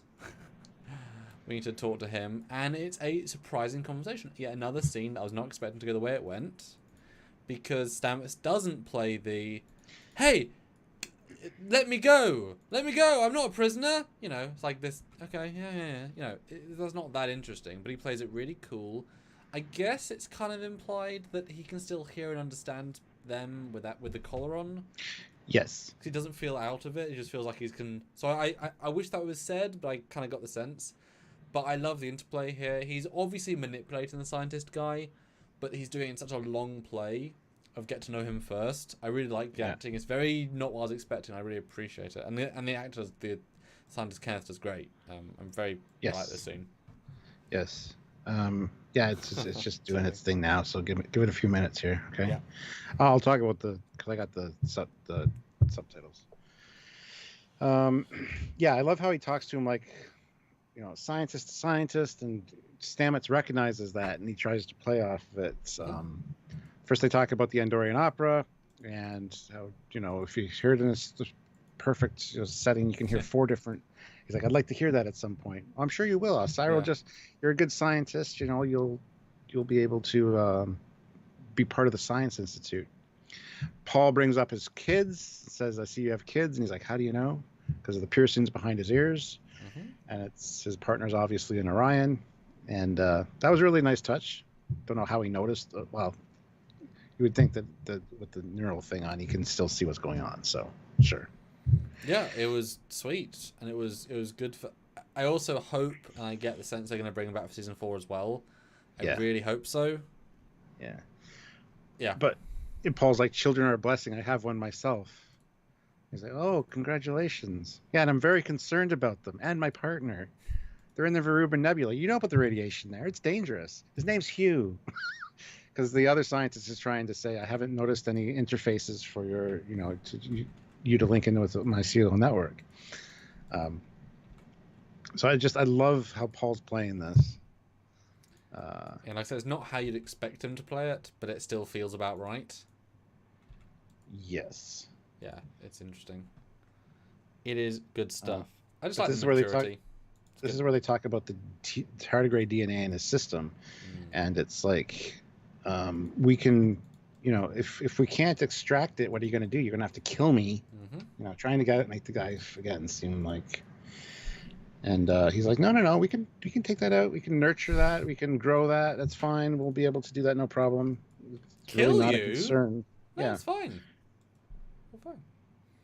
Yeah, it's weird because I just took the pictures out and put them in another folder from there on, and that's 1.2 gigs. So that's sending now. Should take a while, unfortunately. I don't know why I didn't.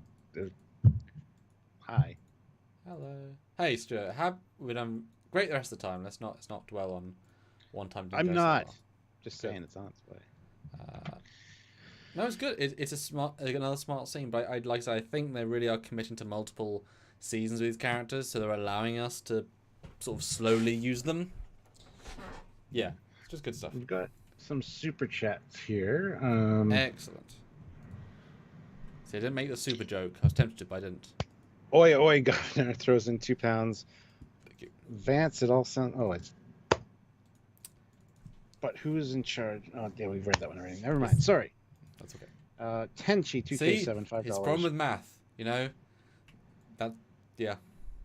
That's just dyslexia and doing something else and then going back and not reading the comment. Sorry. Anyway, Tenchi, 2K7, $5. There had to be the villain talking to the John McClane, taunting back and forth. Yes. But he does.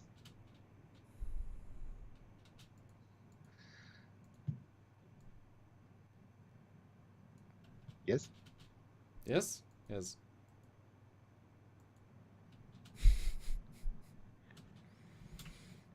It's going so well. Yes. What do I need to say again? Did you read all of it? The super chat? Yeah, I think, yeah. Well, Tenchi 2K7 says there has to be a villain talking to John McClane, taunting back and forth. Yes. But this guy is no Hans Gruber. As much as I like the actor and how he was in Hell on Wheels, it doesn't really translate here. He's just kind of a generic bad guy. Like I said, otherwise, he's not bad. He's just not great this week, which is sad because last time he was great, which is a weird distinction to make. But yeah, he's fine. He's not great, but I like the simplicity of we have on your badges. It's not hard to track you. What do you mean? Like, of course we've got you. Like, there's a nice evolution of logic here. It's good, you know. But I also get a weird sense that they maybe have like 20 people on board, 15 people. It's a very small boarding party they have. There's a certain insular nature of, we haven't got that many guys. Yeah. But then we get probably the worst scene in the episode. And not necessarily because of what it is, just because of how it's done. Is the, it's how she escapes the mob of people attacking on the Jeffries tube. Okay, so she phases using a beam a sensor to say there's a fire. Fine, makes sense. And then the ship's automatic procedure is to flush away the fire by flushing away the oxygen. Okay, and she's got a belt, she's holding onto it. Problem is, this is the 31st century, and you're telling me the most advanced features of a modern refitted ship in dealing with a fire isn't gas, force fields as a CNTNG, but is in fact open an airlock that's down a Jeffries tube. I don't buy that. And remember, this isn't Discovery from 22nd century. It's a refitted Discovery with modern technology. So they have replicatable. Why have they not got replicatable matter fire extinguishers or just force fields? I know there is no fire to actually put out, conceptually, but the airlock thing doesn't make sense to me. It doesn't. Even 30 whatever century tech. You think there'd be a force field that would allow air to escape, but not anything physical. Yeah. So she'd get pushed against good. it. Sure, she'd be out of breath for a second or two. But, I don't really buy this part, unfortunately. It's just, again, it falls very much in line with Die Hard as far as, putting the stakes up there for her. This is the equivalent of him jumping off the top of the building. Yeah. Yeah. It's just a bit... jumping off the top of the helipad with the fire thing, right? Yeah. So it's not that it's bad. It's just it makes more sense in the NX1 era, and especially not like you get away with it in Discovery Season 1 but not in this era. Yeah. And as Purely mentioned, where are the other guards that were following them? They know her exact location. They already have her completely surrounded. We know that. Only one person leaves. We see that. So is everyone else. Never thought about that. Yeah, Pillage mentioned. You're absolutely right. And they should absolutely have got her. And they still can track her. So as soon as they work out one person's gone, they should still be able to track her. So, again, worst part of the episode, but it's not bad. It's just not as good as everything else, which is a shame for sure. But his name is Zara. Yeah. Okay, I'm getting really pissed off with this signal. Sorry. Anyway, the bad guy's name is Zara. Zarey. Not Zora, the computer. Yeah, I thought that was weird. So she actually, his name is mentioned a few times, and the way it's Zara, the way it's said, people, I don't know why they went out with a name so similar, but anyway. But you're going to need more regulators, man. And everybody like, oh my God, yay, Michael's alive. I thought that scene was overdone to the max. Yeah. That's just me. It was on the line to me. That felt like a Die Hard moment. Calling him after he killed one of the guys, say, "I'm still alive, motherfucker." That was like a Die Hard moment, almost verbatim. I didn't quite like in Watch the Moment. She's able to run away from the scene, and her leg has been stabbed and she hasn't had medical treatment, and yet she can still, move away. But it's a movie, it's TV. But I wish there'd been a moment, which a hyperspray or something for the pain, because she shouldn't be able to limp that strongly away, and she gets progressively more and more forgetting about the fact that she's in pain as it goes on later. Yeah, and also people have also mentioned the fact that she wears no socks with her Starfleet uniform, because the woman takes off her shoes and there's no socks. I made a big point of that last night because it bothers me to no end. Because she's wearing her tactical gear, so you'd want to have socks on. Tactical socks. Well, it's important. It's another layer of whatever. Well, the socks came off in the boots. Well, then it's pretty useless. Yeah, I don't buy that.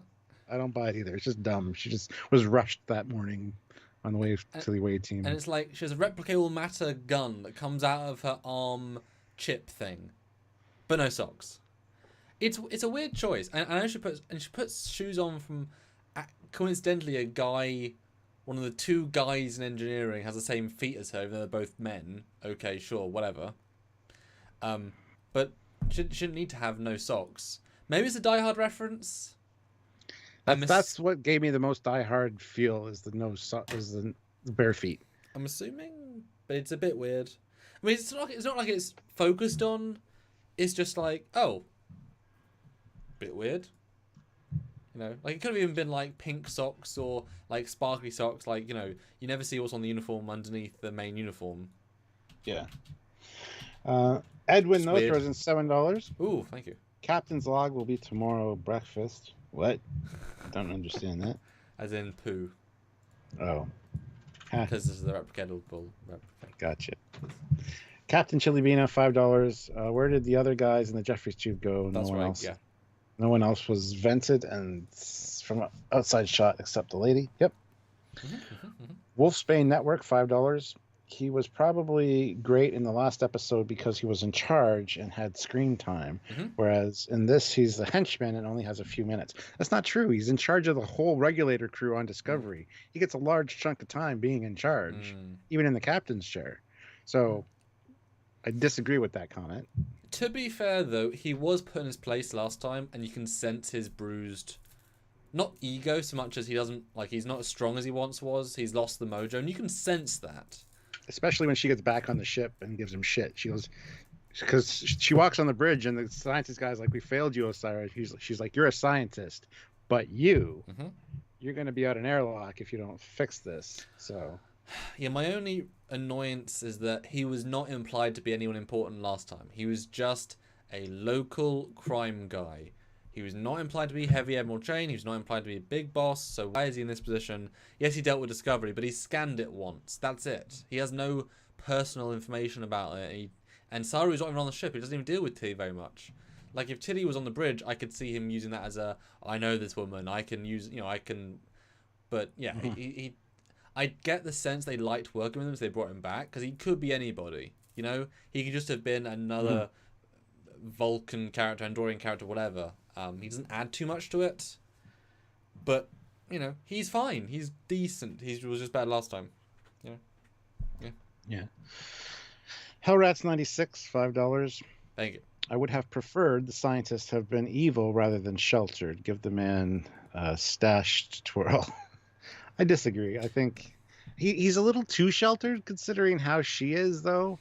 Like, he can't tell me he's coming to all this realization just from talking to Paul and seeing what she did on the bridge. Like, she's known him since he was 10. And I know she says the line, you know, you might not want to see this. This is what has to be done. But I just don't really... Anyway, I do like the character, and I hope to see more of him, so... No, I like... No, I have no problem with it. I think it's well balanced. Yeah. Then we get the shit apple. Never had a real apple. Well, it's made of our shit, you know. Waits till her mouth is full. And I love her reaction. Like, it's not bad for shit. Or it's pretty good for shit, he says. Now, I'm wondering then, because is this... Now, I know it's really interesting that, okay, she eats fresh food. That's cool. That's a different societal thing. But this also implies that they don't make replicated food, because that is how you would. That's how replicators have worked for hundreds of years. TNG did it. Like, it's not. That's just how they work. But she seems revolted. I know Mode only humans poo, but does this imply that because replicators take a lot of power in Voyager, they did not use them because they took so much power and ration them. So maybe because it's a different sort of society, they don't value certain things, and so they would rather invest in conquering a planet and make fresh food and transporting that, although that would and I guess freezing it and keeping that rather than replicating it, because it just takes so much power. As they have a lot of power, hence these force fields. They'd rather spend resources making replicable food, which is easier to do. Could you know what I mean? Like there's a really big societal conversation there, by just having a chat about poop food. Yeah, it's interesting because it seems like she's not used to replicated food at all. Yeah. Because that's just how replicators work. Yeah. Um, interesting. It's the equivalent of like eating organic, fresh, going to the market every day food, as opposed to eating like prepackaged, or getting junk food all the time. Yeah. I just like his response, like it's what we have to do, and we don't have to commit atrocities for it. So, yeah. Which honestly I thought was quite a strong dig, because you don't need to cause atrocities to have a farming planet. Yeah, it's true. Like, you can farm anywhere, probably, give or take. But, he's not in a very polite mood in that moment, I guess. I don't know. Slightly odd dig, but it's like, yeah. Well, this is the whole "you're wasting my time" thing. Yes, certainly. Which is weird Get to have to a the point. pause in the scene, because, like, what, do they just order food and say, let's have a quick pause and eat some food? Just like, sure, why not? Pause. I assume that's the whole get the ready room ready, because we're, it's like a diplomatic function almost. So somebody came in with this plate of food at this moment and they stopped for a second. Which is just, Oh, I get it. Although I like it's a good gimmick, like a fruit platter. Kind of yeah, cute. with seashells on it. Yep. Guess there's seafood too, so it's fine. But I actually even knows what an apple is. Like, there's some fruits that, because I was expecting her to say, "Oh, it tastes like an Orion Squaltech." It's like, oh, it's an apple. I love real apples. Like, oh, cool. Yeah. It's just good. It's just good stuff. But here's where we learn that she wants them to legitimize the Emerald Chain, essentially. She says, "Have you visited Deep Space 253? Well, not in 87 years, not by choice. That's a long time. It's way out there. What they've been trading with the Emerald Chain mercantile for nearly a century now. You need to sanction and permit the chain to establish an embassy on the station. That'll mean a lot. It'll be a powerful message," she says. So I like that there's the far out regions. Yeah, they haven't been out there. The Federation has been isolated, and there's different pockets of the Federation working independently, essentially, trying to maintain Federation ideals. And it could be one of them is the Verdrash that we've heard about, that are really, that are attacking places, and, like you said this morning, going all Equinox. Yeah. Just taking the ideals and not, twisting them. So it'd be interesting to see how that plays out. Let's see. Snoopy McQueen, $5. Do you feel they will end this burn story on the season finale? And also nice to see Admiral Vance stands for Federation values. It is great to see a good admiral, a very good admiral, for a change. But as for the burn story, yeah, well, we'll talk about that on Wednesday, because we do get some scenes from the next episode. And I've only watched it once. Yeah, me too. So I don't know what to say necessarily to that. I think it'll be pretty much solved burn-wise this season. But yeah, next season will be the rebuilding of the Federation, and yeah. Well, I mean, the burn is a historical event, that has caused mass destruction. The story is never going to be over. You're always going to find new colonies that are affected by it, and they're never going to stop mentioning it. Just the need to work out what caused it will be over. But they're always going to mention it. It's always going to be a factor, and that's okay. Like we said, I cannot wait for the story where we find a colony of ships, just like BSG, that have been stuck 80 years away, and we find them when we get whatever. It's like, this is a colony of all these people put together. That's going to be a good story, etc. etc. Well, this is the point where he brings up the slave trades, and she's like, well, you're asking people to give up huge amounts of income. You're asking very powerful people to do this. He's like, well, you got to loosen your grip on the 50 pre-warp planets that you've targeted. Which is a weird statement, because, like, that's not how I got a sense of the Krajon planet. Like, it was just a fancy, rich planet. Like, what is pre-warp when everyone has warp, Like, if Booker came from there, he was from pre-warp and got taken? That seemed like a weird example. They're pre-warp, and all of a sudden the chains, they're like, here's ships, you deal with us. You want to be a carrier? Cool, we'll teach you how to fly this ship. They're just getting forced, like, to have the tech, or know about the tech before they're ready. I just didn't get a sense that Booker came from a planet that was pre-warp. You know, that seemed like there's that one seemed like an odd example. Yeah, I just love when she talks about the power of people. He's like, why don't you explain it to them by hijacking one of their ships, kidnapping its crew, and using it to break through their shields? It's like, oh, snap. And then her response is, because I already tried that. It didn't work on them. Except for that presidential palace that I destroyed. But that was a good day. I got to eat Kelpian that day. Oh. And here's where we find out that some of his regulators went for a spacewalk without an EV suit. Because here, he actually says, this is the line of dialogue that kind of solves the one problem. Some of your regulators decided to go for a spacewalk without their EV suits, implying more than one. It does. Good catch. But visually, we only saw the one, so yeah. Anyway, they move things along with the armistice, which she presents to him, and the side facing him, the delta's wrong, but that's okay. Don't know why. Yes. Small thing, but yeah, she takes us right into it, and I like again that we're all waiting for the turn, you know, or her providing this thing. He's like, this is absurd. We're not going to give you 9% of our dilithium, because I was expecting that, honestly, her to say, yeah, we want a big amount of dilithium. No, it's. I love the vibe here. It's really, really good. She's clearly genuine, even if it obviously, you know, it services what she needs. Sure, fine, but you know, you can still be a good win-win.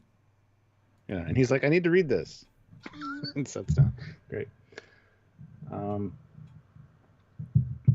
Let's see. Jarzia puts in $5. Real talk, though, practically everything we eat is shit at one point.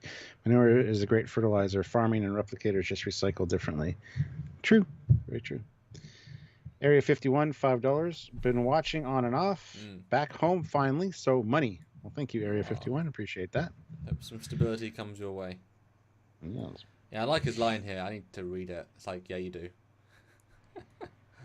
Yeah. But he's taking it seriously here, which is one of those tonal things. Like, yeah, this is a real thing. You know, we were well past the bullshit part, you know? Okay, the next scene, though, is where they do the life signs thing. And this is his line of dialogue, which makes no sense. I can't block your life signs, but I can scramble them. The minute you get those doors open, I'll initiate. Sensors will display every life sign that's been in this ship for the last 3 months. I will initiate. Sensors will display. What? You'll do who and the what now? You'll Well, that's a whole initiate... different video, Stuart. What? But no, just I'll initiate. Sensors will display every life sign. You'll initiate what? It's like they cut something out there. I'll initiate something protocol. It'll display every life. Sensors will, you know, it's just really bad. Yeah, they must have said something techno-babbly, and then in the edit they were like, "Oh, that." He fumbled it. No, I just think they probably said something that just either sounds stupid or doesn't make sense. Like the writer. Oh, Trekyards won't like that. We'll just cut that out then. Which, to be fair, I'd rather they cut out, because I sort of noticed it was weird, but I was more focused on the silliness of the scene rather than the actual wording. And also, I didn't notice this, but if you look at what he's scanning, the schematics, there's life signs outside of the ship as well. So, because the way it plays is like it's a schematic of part of the ship, and there's like all life signs, but it's showing the ship and outside the ship. And the life signs are too big for inside the ship. And none of them on the bridge. So even before the life signs at the ground board, they don't make sense. So the graphics person... Unless the sensors are showing, like, people in work bees and stuff that were working on the refit. You know? But this is before it doesn't quite work. No. Like, it would have been fun if there was, like, a thing, there's like 4 life signs and... It just doesn't quite work. It's close, but not quite the cigar. Yeah. Then we get the whole, I was genetically whatever. My parents asked Osira for a meeting. She granted it, and she raised me, you know, ever since I was 10. Yeah, there was but what was in between that? Nothing. You had a meeting, and then suddenly you were healed? What? Where was the... What? Why? Not healed. He was taken care of when normally he would probably would have been forgotten about and left to die or something. I don't know. And did Osira know he was a scientist? Like, he was 10. He was probably showing like Wesley Crusher kind of intelligence, you know, like being interested in things. So she knew she could use him. right? Although, kind of the vibe I got. are they implying that she was the leader of the chain 40 years ago? 30 years ago? Well, you're implying that he's 50, Yes. which he might not be. I mean, he's He might got be grey only... hair, and it's also in the future So what? where, I mean, in the future he's probably like 75. You know. I'd say he's probably 40. No, I but... mean he's in the future, so the medical tech keeps you looking younger. I mean. Yeah. Well, Kenneth Mitchell is 46, so 30. yeah, he's a year younger than me. Yeah, So 70 years ago. wait a minute. He's the same age as me. I'm 46. I'll be 47 in May. Math, guys. 13 more likes. Stops you from having to do math anymore. 13 more likes. 13 more likes. Yes. That's correct math. But I'll be honest. I agree with everything you said, but I wish she'd said like she saw my potential in science and I like it needed one more line of like how they just kind of say yes, my family wanted to meet with this lady and then I was suddenly working for them. It's like, yeah, give us another line or two. You know, he deserves it. Be fun. Yeah. Well, Oh, she gets phasered in the face. Matt Deckard, he's the reason she's the leader of the chain. That would have been fun. Yeah, if he was I can see that. Like he brought something really cool to the table and she used that. Because I don't, but she's probably not the leader for 30 years. I don't buy that. But he gets phasered in the face. Yes, he does. It's really abrupt, but kind of fun though. I only stunned him. It's fine. We got to move fast. And that was such an ADR line. Like, yeah, clearly the film, like, oh, let's make clear she just murder these people. Yeah. And they move up to the ready room, and Rin's like, "I gotta help. You guys are all doing something important. I gotta do something. It's time for I don't just sit around and wait anymore." And mope. Okay, you're gonna die now. So we needed that line. So thank you. Yeah, they just had to get captured. There wasn't really a rationale there. So yeah, whatever. Anyway, Paul's freaking out. He wants to jump back to the nebula because he's got to save Hugh and Saru. They'll die. And she's like, "I know. What? I already lost him once." And it's that painful deaths. He says it later, like yes, bad deaths. And I've already lost him once. And what will I tell Adira? What would I tell them? Well, she's there with them. Say, what? About that, Paul. About that. Yeah. Oy. My whole life is there. That was not the thing to tell him at that exact moment. Because he's already determined to get back there. Now it's... Anyway, she decides to Vulcan neck pinch him to stop him. Because his whole life is in that nebula. So... Yeah, I absolutely love that. It's his acting is great here. He doesn't have that much to do this week. Like he's, but these scenes are great and just the power. Yeah, it's good. And like I said before, Burnham is the classic flawn through of rules because of what she believes in, and often we don't really agree with what she thinks, etc. As the audience, she's just kind of doing it because she wants to. But this is one of the first times that she feels like. It might sound weird, but kind of like the arbiter of moral right. Like she's actually doing the Starfleet job exactly as she should, And it's really harsh. She's having to tell one of her most well-known friends, they're going to die there. Yeah. Don't you think I know that? But the way she plays it, the hardness she plays it is really refreshing for the character. Because in every other season, she would be there saying, okay, you spore drive, I'll go take out the bridge by myself and I'll steer the ship. Of course, because I'm Michael Burnham, of course I can. That's how it would play. But not this week, This week I'm doing the right thing. And it sucks. It's great. Captain Kurt puts in $5. Captain! Happy New Year's, Trekyards. Is Osira head of the chain or just a regional leader?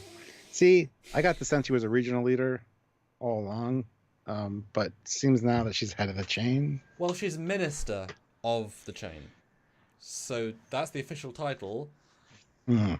But there's clearly a ruling senate of some kind that she has to put a bill to. So I would assume she's like an elected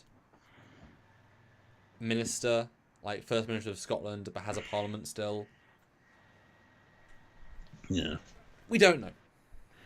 Wolfsbane Network, $5. His chair kind of looks like a stripped down model Discovery's broken pike chair. Did a little bit. Yeah. A little bit, yeah. So back to the armistice, he's like, "This is great, but there's one more thing. Who's gonna be the voice in the official dealings with Federation? It can't be you because your known crimes. Yeah. It needs to be somebody that is Isn't a proven and war we can criminal. trust." And she, for a second, hesitates, and she's like, "How trusted scientist?" Because she's going to use her buddy, right? And it's somebody that doesn't speak for you. Of course not. She's lying. Oh no, he glitched. Ask me again. Ask me again. Yeah. That was really fun, actually. But yeah, this is something she did not expect. So it's funny that it detected that she had to think on her feet. But yeah, she basically says you got to stand. It'll send a big message if you stand trial for all the crimes you're notorious for, and I'll see that you get justice. Don't worry. And she ends it by saying, "Yeah, I'll see you get justice too," and leaves. So we put the whole armistice in jeopardy for this, which a lot of people don't agree with. I kind of do. Like, she's a criminal, which has caused many atrocities, like threatened whole planets with probably killed millions.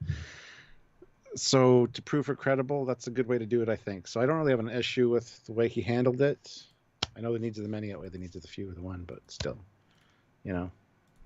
So I know you had a problem with it. So Not problem so much as he's a leader, and this could solve a galactic problem.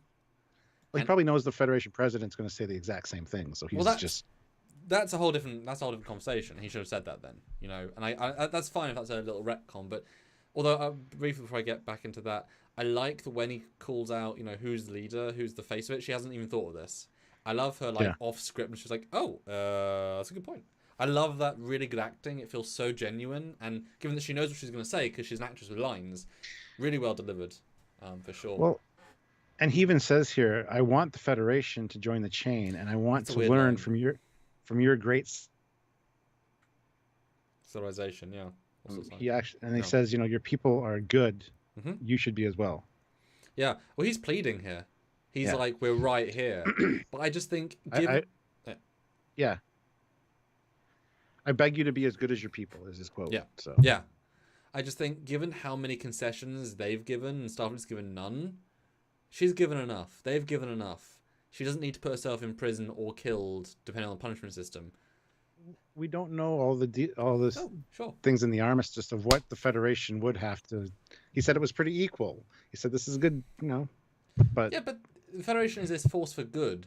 I doubt they are like part of the agreement isn't. And yes, we'll allow the Federation will give up its sovereignty and allow people to enslave race. The Federation isn't going to give much leeway. This is a treaty to get the Federation's good name. They're not going to sully the good name as part of the treaty.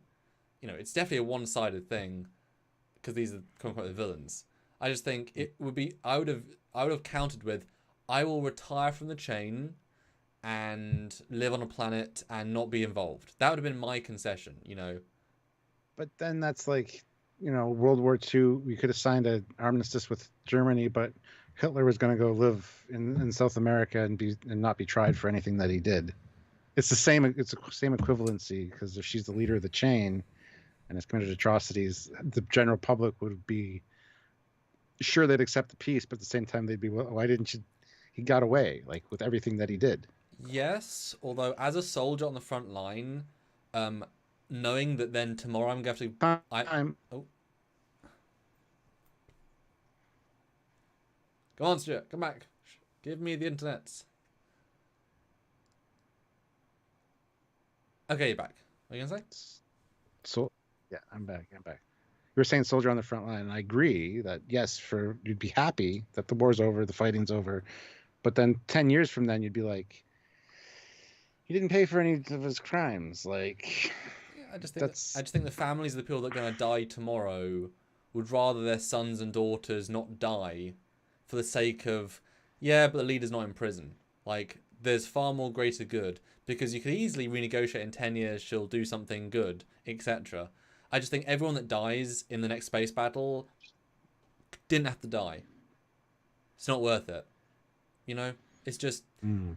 it's a moral decision, and I the I agree and disagree with you at the same time. which I also agree. Yeah, I'm the same way. I just think it's like, it's just not fair because it seemed like they were so close, genuinely so close, and that is not the big issue to be sticking on. If See, yeah, it's interesting. If there's a line in the armistice saying that I, get to get away with everything I've done, and you'll never have a trial for me, that could be a sticky point. But if that line specifically isn't in there, by all means, sign the armistice, and a few years from now, then go after her for whatever. yeah, Yeah, but yeah, yeah, well, yeah. Because if there wasn't, if he'd said, "I've done a skim," and line 4433, it says that Osira gets full amnesty from everything, all of her crimes. He'd be like, "I don't agree with this." She's like, "Well, um, yeah, I don't know. Fine line. It's sad. There's so much potential here being thrown away for the sake of literally one person. That's it. yeah, You know? Yeah. but Because it's sad, because it means that now we're just going to have a firefight and then find them in season 2. Like, because she's not going to back down on that. So now we're just going to have a villainous force that we're going to fight for a season. It's like, okay, well, that's less interesting. It's like in Star Wars The Last Jedi, when we get a moment that Rey could have joined Kylo and created a new force, and yet we don't get that. They just fight again. It's like, well, that's just status quo boring. Whereas we could have had a really paradigm shift. Not that I necessarily want to see an Emerald Chain Federation joint season. That feels weird to me, but yeah. Hezraz makes a good point. I think he might suspect she is buying time for something, and that was a way to ensure she wasn't. It's also to see how serious she is about it. Like, you want the greater good, you say, but with you getting away scot-free, how about the greater good, but you have to answer for, like, I understand both sides of that argument, but yeah, I think he did the right thing. Yeah, well, he did the moral thing, even if it wasn't the right thing, as we often see. The needs of the many, the needs of the few outweigh the needs of the many. There, unfortunately, the needs of the few that want those justice, or the needs of the politics outweigh the needs of the many. That always happens. Well, there you go. Yeah, but anyway, but yeah, that pissed her off. She took off, goes back to the ship, and threatens the dude, saying, you had one job. Yeah. So anyway, but I mean, she's right. It's like, you're a locked ship. I gave you everything. You had 5 people. Really? Yeah. Like, come on. He didn't do a good job here, and he didn't do a good job here. So actually, I'm like, considering how, like, I thought she was actually quite balanced. Considering he really did fail. Yeah. But she tells the scientist guy, "Look, this is what has to be done. You don't have. I'd rather you not be here, but you make up with your own mind. But this is how things get done." And she goes to kill Ren, and Book speaks up and says, "Hey, I know about the lithium and getting you in and out of there safely because it's a rough nebula. It's a rough neighborhood, but I know a way in and out." And she's like, "Oh, okay. Boom. Bye, Ren." Anyway. Surprising. And it was good to be surprised. I'll say all that. Although, like I said, I don't appreciate that. I know. Giving up the dilithium nebula is a big, universe-changing event. That's the whole reason they're here. And he may have just given them, as he said. Well, although just like Discovery bringing dilithium back in, he explicitly says this is more than the chain could use in a lifetime, which tells us this dilithium will change the galaxy. There's enough here to restart everything. So I like that. That's the first time we've got that indication.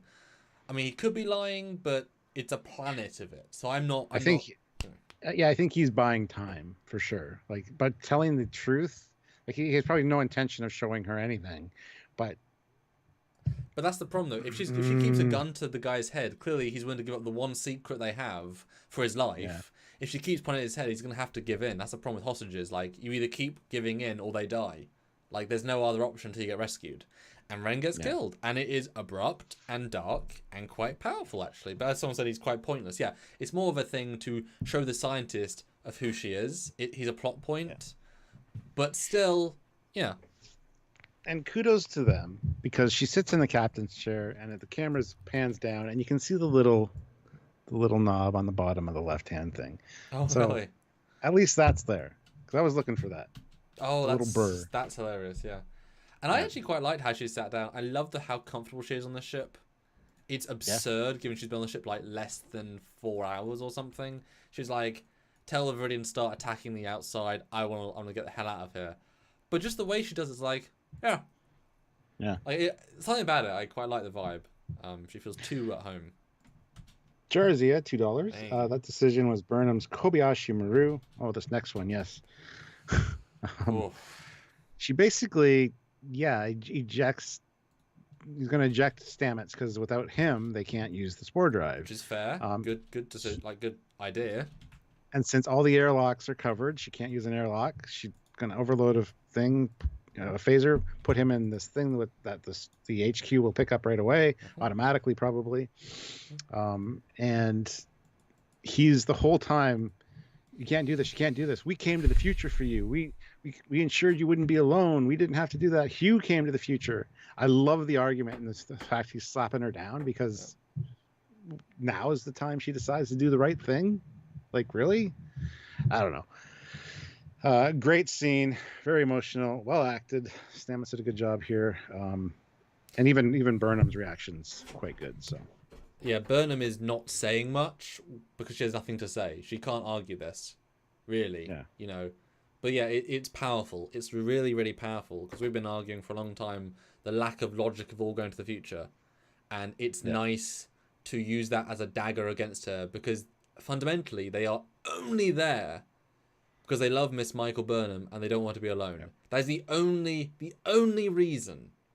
They're not there to save the spore data. They didn't have to go back in time. None of that is in the season finale of season 2. If you go back and watch it, they all could have stopped and gone back. She could have gone with the skeleton crew. We were expecting just the bridge crew and no one else. The only reason the Doctor's favourite nurse, some random guy called Bill, is there because he really liked Burnham that one time he helped her out of a situation. And Gene, the guy in the decantation chamber, he thought she was really hot one time. So she said, I'm going to go in the future. I forgot his name already. What? Gene. Yeah. So I'm going to go into the future just in case I can get a date with her. You know, and Tig, I mean, she hated people, so she went with all these people had no reason to go. And I hope that keeps being brought up. But it's just like, yeah. But the thing is, this is a great play by Burnham. It's a really great play. Because once he's out of the ship, although they can do transwarp, to be fair, and Asara can at least escape quite easily. Once they get out of the bubble, they can beam her off the Discovery, they can escape, fine. But they're not going to get Discovery out of the system very easily. So it's a really good play, limits them to being close. This would where it would work if they were actually installing the spore tech on another ship. And now they got Stamets at HQ, and Vance is like, we could use you. You're the one thing we haven't been able to figure out yet. Yeah. And so they have another ship with spore drive, but yeah. Well, you would think you'd build one just in case, anyway. But no, I love it, and I love her. It's weird to see her be this for the mission in this way. It's good. Yeah. But then you're going to be really sorry you did that. Yeah. It's got a gun to her head, and I thought, boom, the episode's going to end there.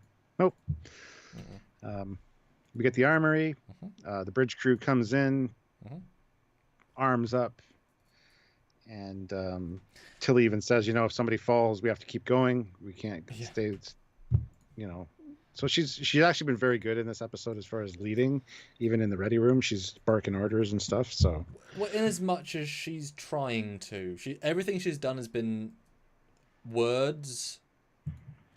She's doing what she should do, but she's not done any strategy of usefulness. She said hack into a thing. The guy had the idea. You know what I mean? Like all she's doing is saying the stuff. Now she's finally doing something, but anyone can say the stuff. I could pretend to be president, Now is the action moment. Although I didn't like it's a silly thing, but just like with the dialogue with Rin, isn't it? There's an awkward moment where she's like, "Grab every gun you can." One quick cut, and then they're all pointing guns. It's like they didn't ever grab the guns. It's just I get you don't need to see that, but it would have been cool to see them grab all the guns. That would have been a good moment. Like double up, yeah, we've got the guns. All of the bridge officers say, "I'm double wielding," something cool. So it's an awkward edit, but I guess we had to get to the next scene, or guess the next moment, which is the last moment, Stuart. The robots, R2's here. The dot 23s, yeah. Yes. And hello, you're the Sphere Data, aren't you? Yes. Indeed, we are. Hello, greetings. We're here to help. Want to retake the ship? We are the MacGuffin you needed, right? Yes. Yeah. Yeah. It's like Eva from Wall-E. That's what they look like. Like I said in our review, it's a cringe moment for me. just because it's a bit daft. It's a very Star Warsy. It's a bit cartoony.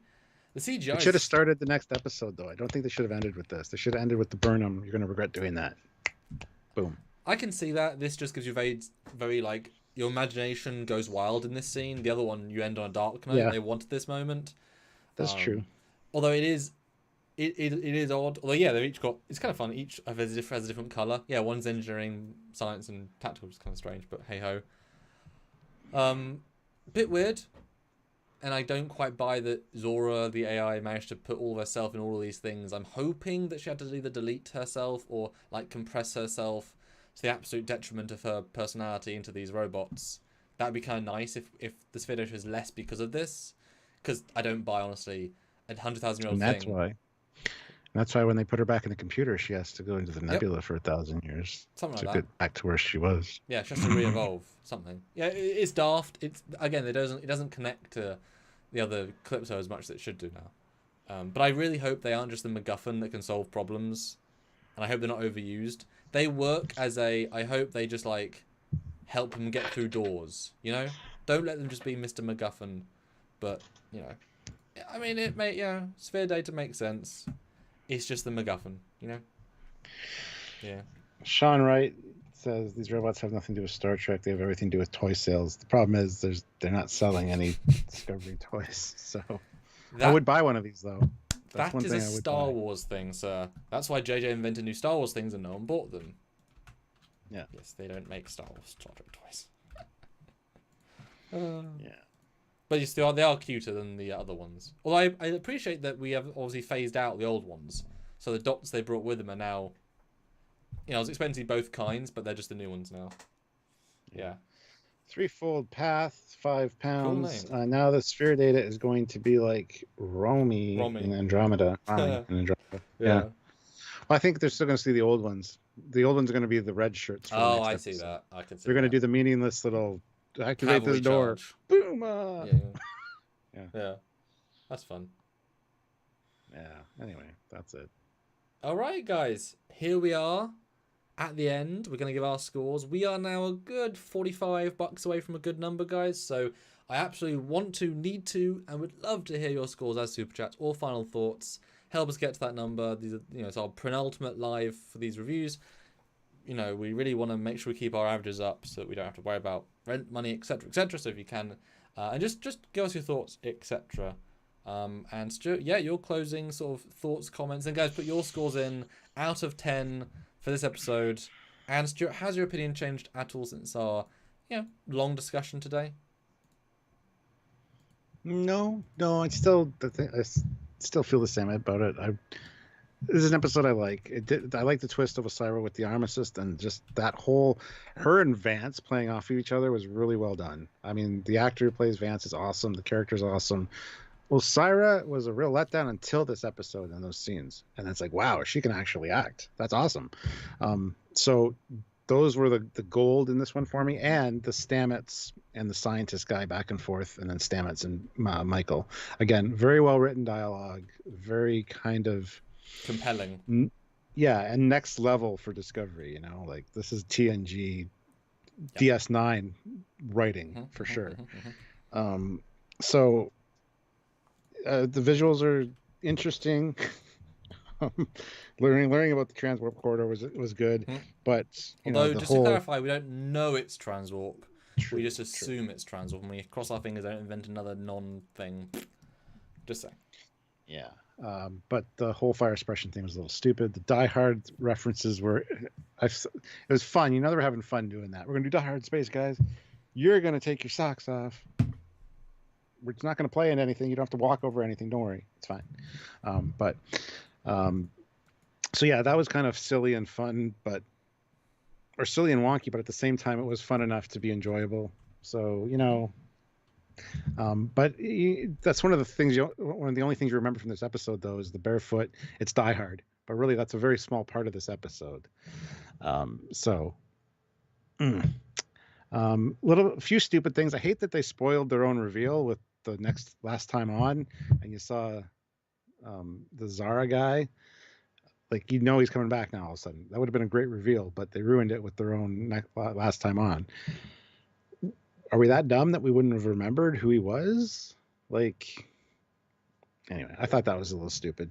The bridge crew got a little bit of chance to shine, but I wish there would have been a little bit more. I'm sure that's going to be next episode. It was a very dull shine. It was a buff. It wasn't a shine. It is weird though, seriously, that every season they promise them, as in they're going to give them more, and they just don't. It's really weird. Maybe at this point it's just a joke like TOS. We'll give we'll give them the same lines as they had in TOS. It's because that's what it seems like. Yeah. So because you absolutely have space for them to talk once they are free, in the room. Like, have a good plan, have a conversation, show Reese and Bryce, and like have really good lines, and they just don't give them. It's weird. Mm-hmm. It feels weird, almost intentional at this point. Yeah. Yeah, but I mean, this is another one that made last episode look better by comparison, because it's supposed to all be one thing, and that's fine. I'm looking forward to the next episode as well to see how some of the things I didn't like in this one maybe play into the next one. Although the pressure now, they did well here. Can they stick the final landing? Because this raises expectations. I'm sorry to say, you show us good shit, Apple grade shit. We expect even better, maybe even a fresh apple next week, and they may just give us a poor man's apple. If the next episode follows this formula, which it's going to, because this was all written as one thing, it should be fine. It should be good. It should stick the landing very well. But yeah, I mean, we're going to talk about that on Wednesday, our predictions for the next episode and stuff. So that'll be interesting as well. So for all these reasons, this one I'm going to give some people have said it's one of the best of all Discovery, and I don't think I agree with that. Some of the dialogue and writing, maybe, but as a full-on episode, I'm going to have to give it an 8.5 out of 10. Yeah. Nice. But you can jump on some super chats, Stuart. Why? I can? Okay, cool. George Nees, €2, 6 out of 10. Thank you. Okay. Christopher Beatty, $5, 8 out of 10. Wolfsbane Network, $2. Damn good episode. Real Trek, in my opinion, a 9 out of 10. Threefold Path, £5, a 6 out of 10. Action episode with no substance that I was expecting. The Armistice offer was good, and Osira is better when she has a decent actor to spar with. She's good when she's got dialogue and depth to a character instead of just being the bad guy. Which is our whole thing about season 3. The scripts are better. Same actors, same sets. Scripts are fundamentally better. Yeah. Makes a big difference. Jarzia, $5. 7 out of 10. It was okay. Osira versus Vance was great. Burnham made the right call for once. And the bridge crew got to kick ass. Still some problems, though. Well, I mean, to be fair, though, they took out 2 people, and it was like 5v2. So, well done them. You know what I mean? It would have been impressive if it was 2 of them versus 5 guards, but it wasn't. It was an okay fight. There was nothing special about it. Yeah. Just say.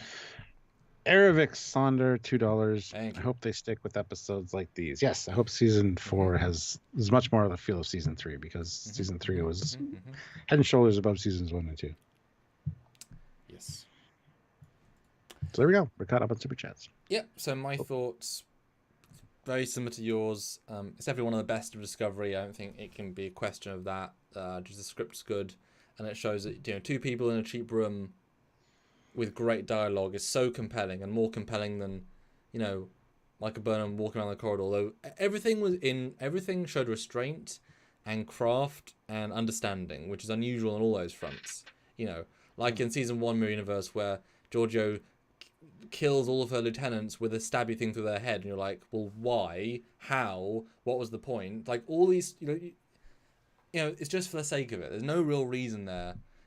Everything has a logic. Everything is reasonably well thought out. It just feels real, and yet, spending 10 minutes having Vance work out what's happening is great. We were expecting a dumb shootout or a big action, run around with a gun. No, it was absolutely not what I was expecting. It's way deeper. Yet again, they have brought it up. I genuinely, in 10 years when we hear this season is like maybe a fourth less budget than last year.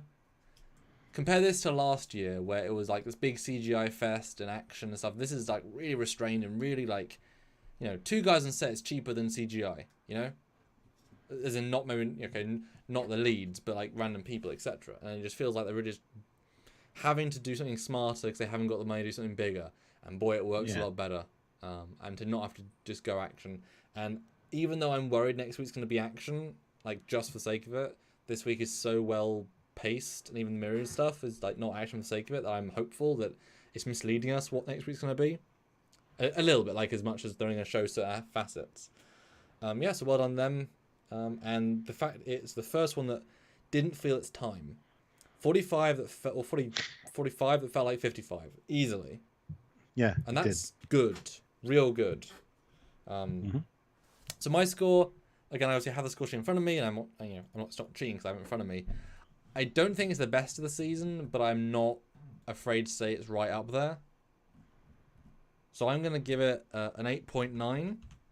Which is my second highest score. The one I gave the highest was when they found the Federation, and that was a 9. So it's just a smidge. It's a smidge less good than that, but that obviously had all the stuff that we look for. But this is not far behind. This is more story based than that one. And this I think I enjoyed more than the Seed Ship stuff.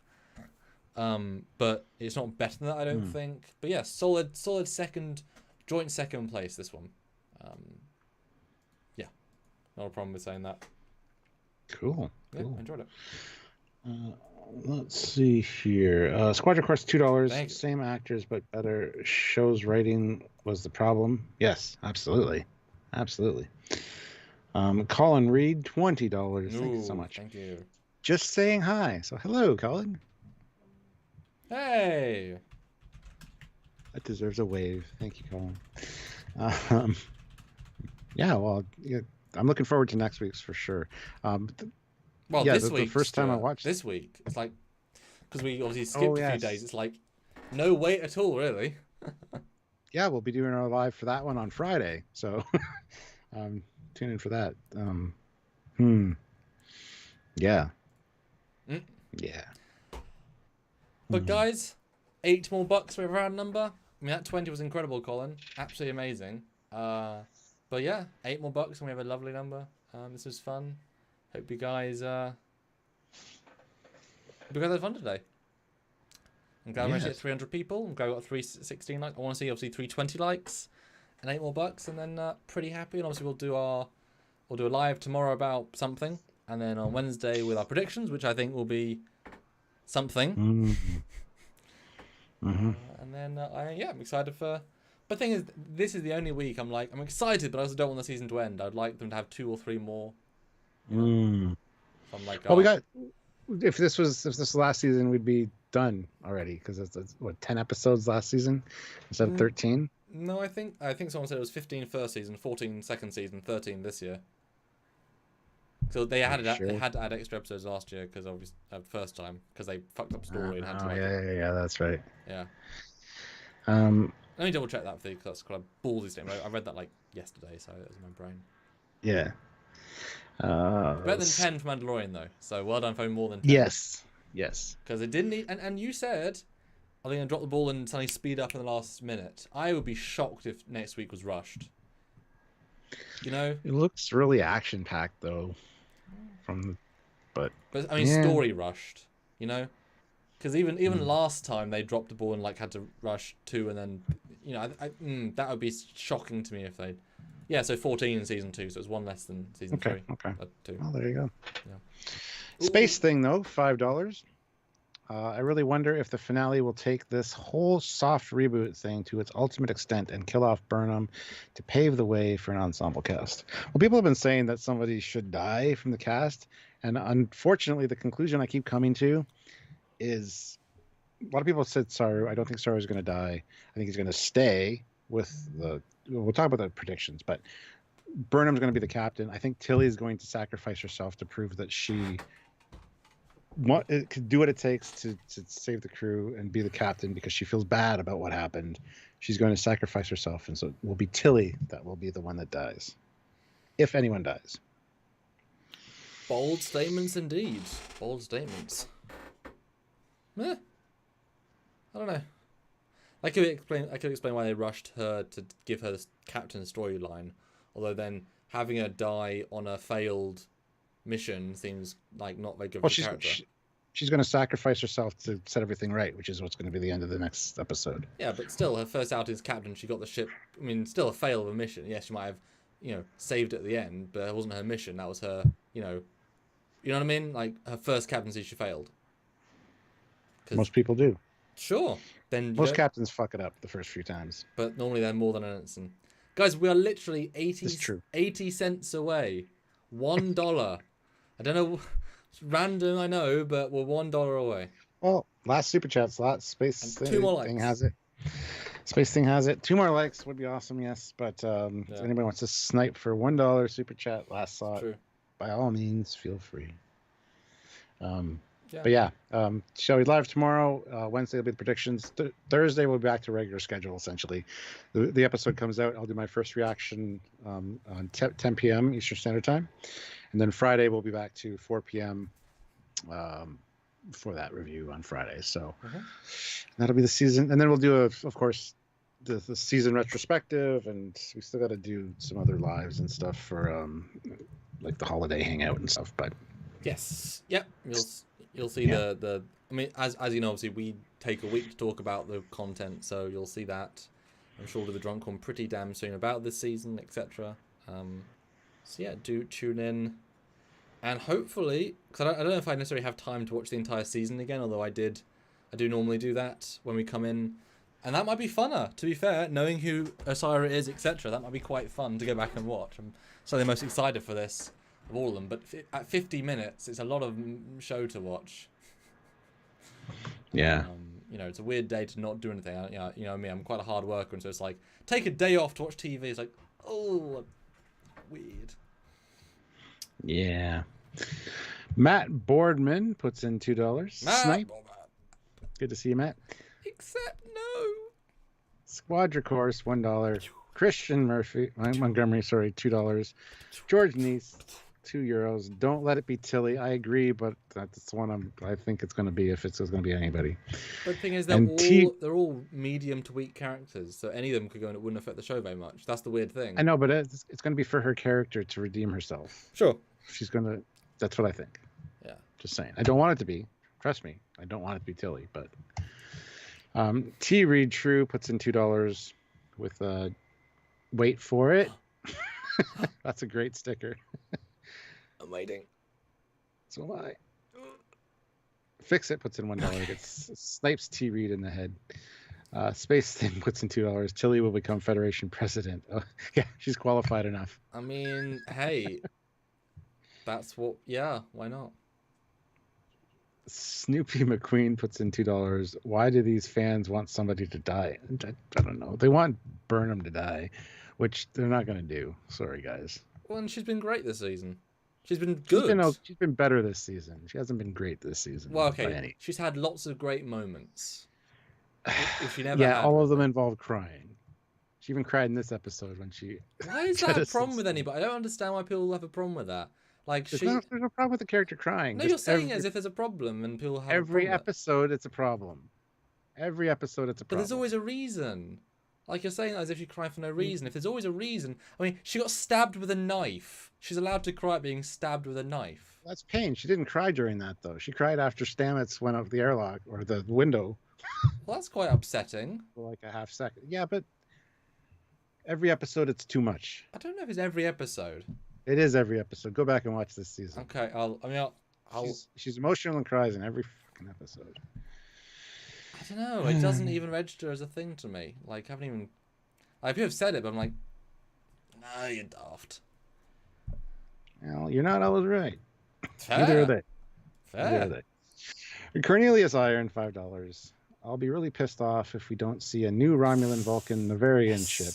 There needs to be a new ship for you guys to discuss. I agree with the last part. Yeah. doesn't have. I just want to see some of Starfleet ships come and do in action. Close ups. Yes. Yes. Exactly. Certainly tease for that. Yeah. Anyway, there we go. Boom. Thanks, guys. We'll see you tomorrow. Thanks so much, That's everyone. right. So until then, I'm Captain Foley. And Connor Collins. And we'll see you then. Congratulations, Cornelius Iron. Hey, well done. Bye, guys.